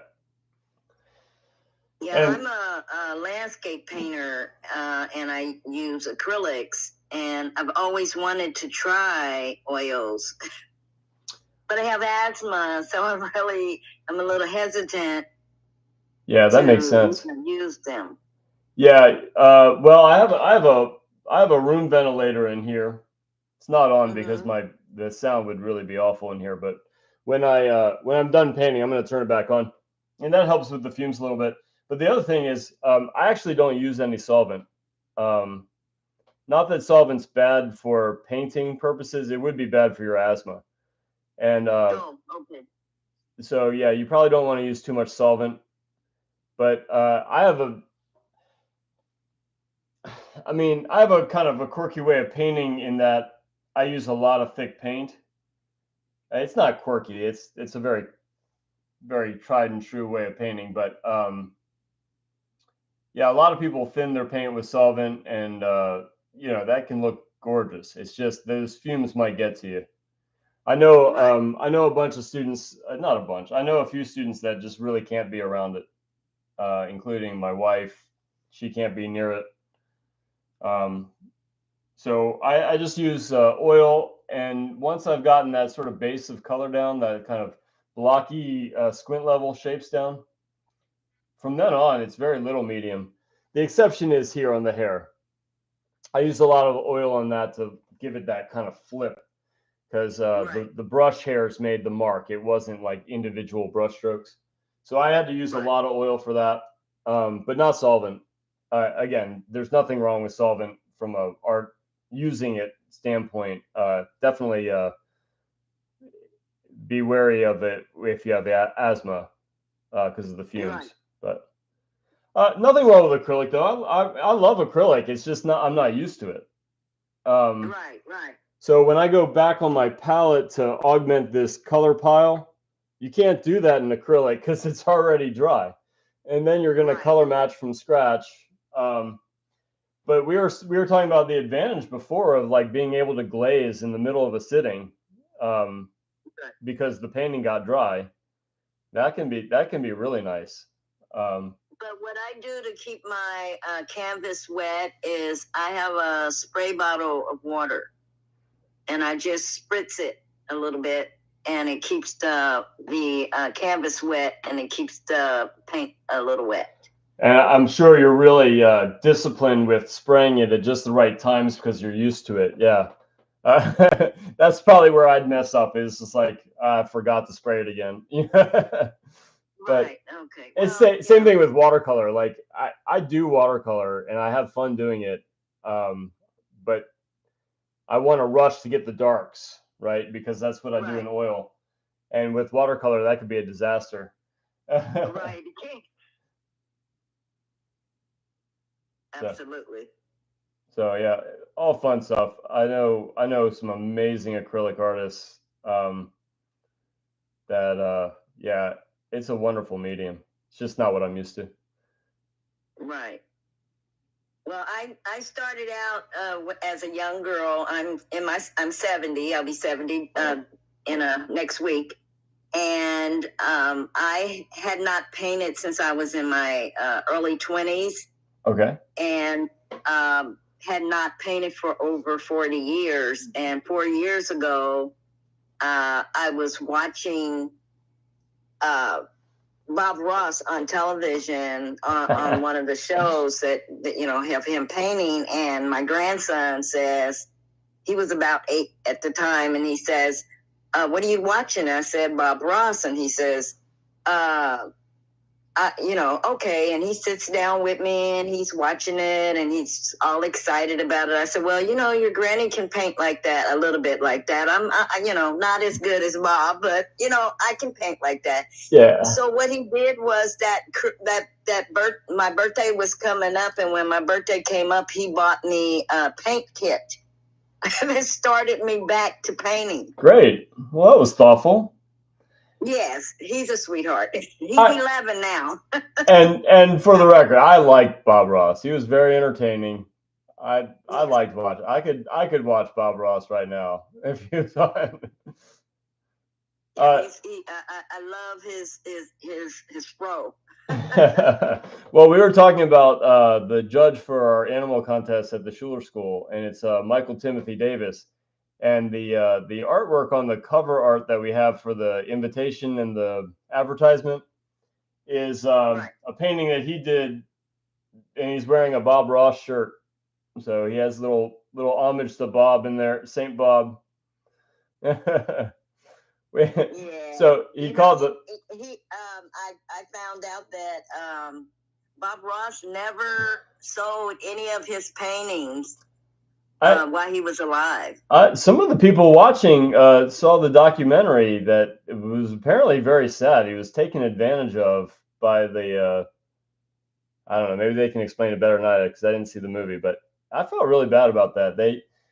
The documentary really just shows that he was really exploited and he wasn't even allowed to make much money off of it. Right.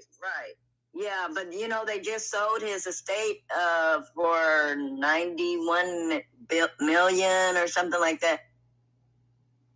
Wow. I hope it went to his son. Well, Liz, you know the story. What happened? I mean, he's an excellent painter too. What happened to Bob Ross, Liz?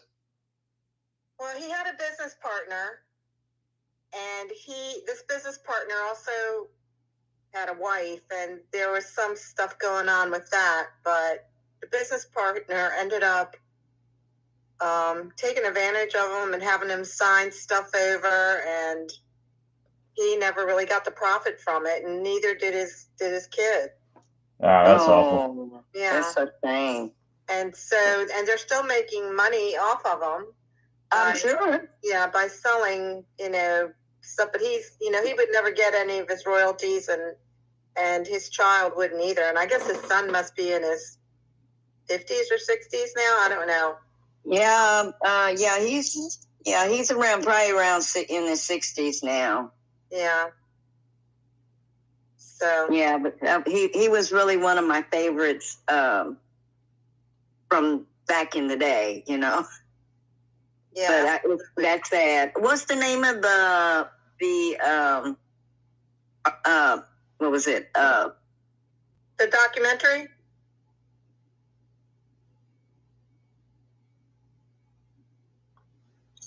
Liz. Yeah, the documentary? Mm-hmm. Let me look it up real quick. Okay. All right. Well, I'm glad to hear that you're back into painting again with your acrylic landscapes. I love it. I'm enjoying it. What's your favorite? Like sunsets or like buildings, or you like open fields? What's your? Yeah, I like sunsets. I'm getting better at sunsets. I just like, the trees. But to me, are just like amazing because they even if it's the same type of tree, every one of them grows so differently. Great. And it's just amazing. Yeah. It's just amazing. You know who's I go around the neighborhood and take pictures of people's landscapes. So well, that's great. Yeah, so I enjoy it. I just started a Facebook group that teaching beginners how to paint. Oh, and, fun. Have paint parties. So I that's why I love watching people like yourself, because it encourages me to do more. Well, I'm so glad to hear that. And that's cool that you're starting a Facebook group about that. Do you have a bunch of people following? I have 27 members so far. Great. Yeah. So I'm getting there. Yeah, absolutely. All right. I enjoy it. Thank you so much for your this live, because this is something I can look at somebody paint all day. Well, I don't know. You can be kind of a hermit if you're not careful. For the longest time, this would just be I'd put on a TV show and just kind of paint, and out of one eye watch the show or listen to a podcast or something. I think it's a lot more enjoyable to paint with with you all, and then being able to put it on YouTube videos and post it on Facebook and stuff. That's fun too. So I haven't tried it yet, but I've been a little bit scared about doing the lives, which I know I got to in order to do what I want to do. Yeah, I mean, I've been at this for a very long time, so the performance aspect of it is less intimidating. Like what I do on Friday nights is bonkers. Like I was talking to some of the people on YouTube about that. Claude was there, and Liz and Malika were there. No, Malika, you weren't there for the shot collar one. Well, anyway, I do crazy challenges for the figure paint. That's why I actually saw it on the YouTube. Right. Okay. Yeah, we were talking about it. I forgot you weren't there. Yeah, so I do crazy challenges with painting from figure models on Friday nights from our open session. And this last week was I had to take every brush stroke from lower right to upper left to do a figure painting. Oh, wow. And I was doing it live on Instagram and YouTube, and it was just really difficult.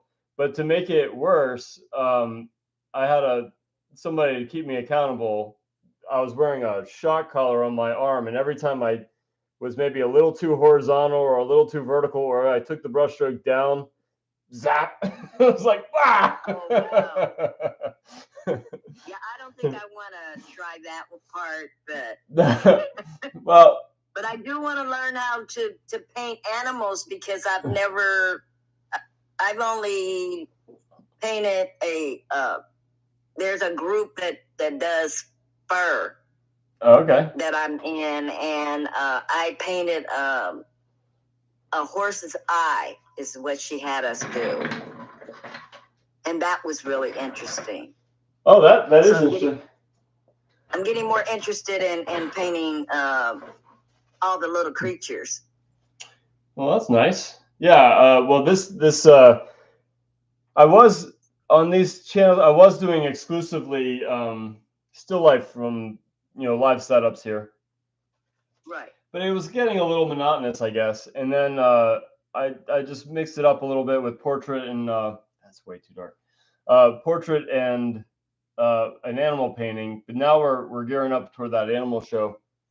And so I did the lion last week, and I'm doing this ostrich here. But the yeah, I have a lot of fun. Maybe I need to do a landscape is kind of where I'm going with that. That'd be fun. Yeah, I know. I love landscape, and I'm falling in love with doing all the animals. I also am trying to learn how to do flowers. I have this lady. What is her name? Donna Dewberry. And she does the one stroke flower petals. Okay. She takes 3 colors and then put all 3 colors right next to each other, and then she taps the brush in it and rubs it back and forth, and then she does it, and she goes in the darkest, and then it's a middle color, and then it's a lighter color. It comes out so beautiful. That sounds just interesting. Yeah, so I want to learn how to do that too. Yeah, great. By the way, I put the name of that documentary in the chat. Okay, thank you. Yeah, you're welcome. Well, I'm happy to chit chat a little longer. I think I'm pretty much done with this. It looks so good, Hans. It does. And so, I don't know if It looks almost real. It does. I like this idea of the green. I didn't like it at first, but again, just taking a little break and letting it kind of gel a little bit, surrounding it with more values and colors, and then I think it happened as soon as I started doing this texture.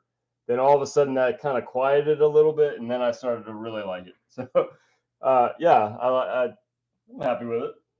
Will you bring it in on Wednesday? I will. Yay. And I'll have to do a custom frame. Yeah, that'll be great. I can't wait to see it. They do. They look more vibrant in person. Yeah. And it's beautiful on the screen already. So I'm sure it is beautiful in person. Right. Yeah. Well, I'm looking at it on the YouTube screen, and yeah, some of the colors are a little more muted, but it's doing all the right drawing things. So yeah.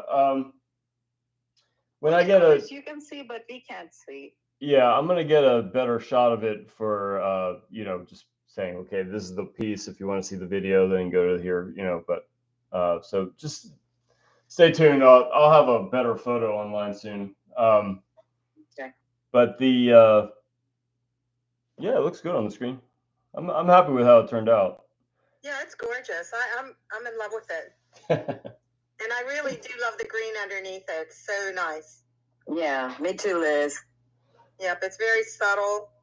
It's really pretty. It'll look fun on the wall because it's such an odd shape. Yeah. Yeah, I like the shape too. Yeah, and he's looking right at you. He's complaining to the complaint department, right, Malika? Yeah. Yes.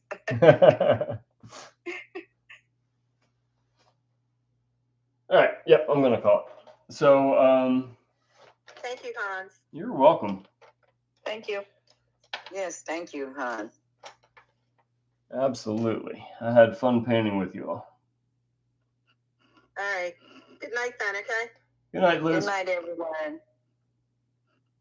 Good night. Good night. Here, I don't like that.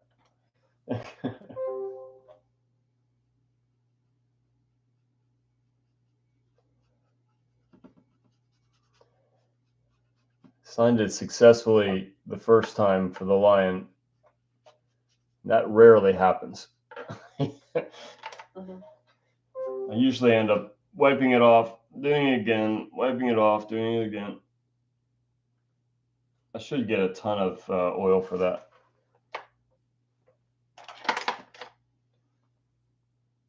I could sign here. That's just too busy. I'm going to sign it here.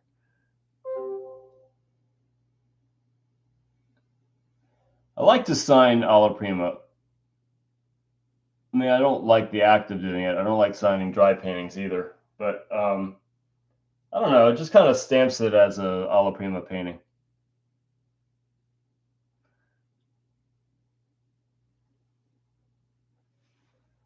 I don't think anybody would stop calling it Alla Prima just because the signature wasn't done on the first sitting, but still, just kind of.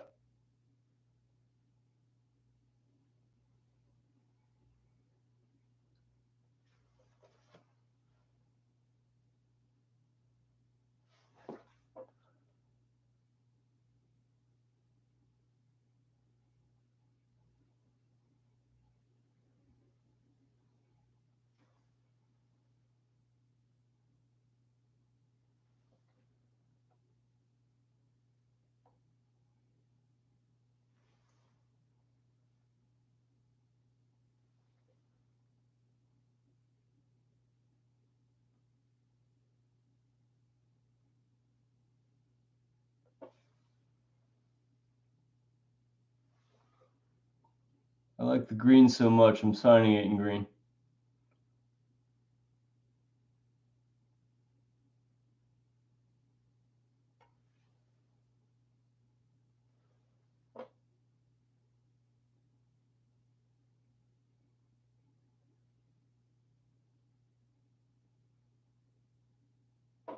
Darn. Okay. Well, thank you all very, very, very much from the bottom of my heart for joining me. I really enjoy this. So, I don't know. The plan is to, paint every weekend. It's usually Saturday. Today, I got home so late from visiting my dad on Saturday, so this week. So today's Sunday. But again, really happy to have you with me, and glad you enjoyed it from some of the feedback I see. And I hope to see you next week. Tell your friends.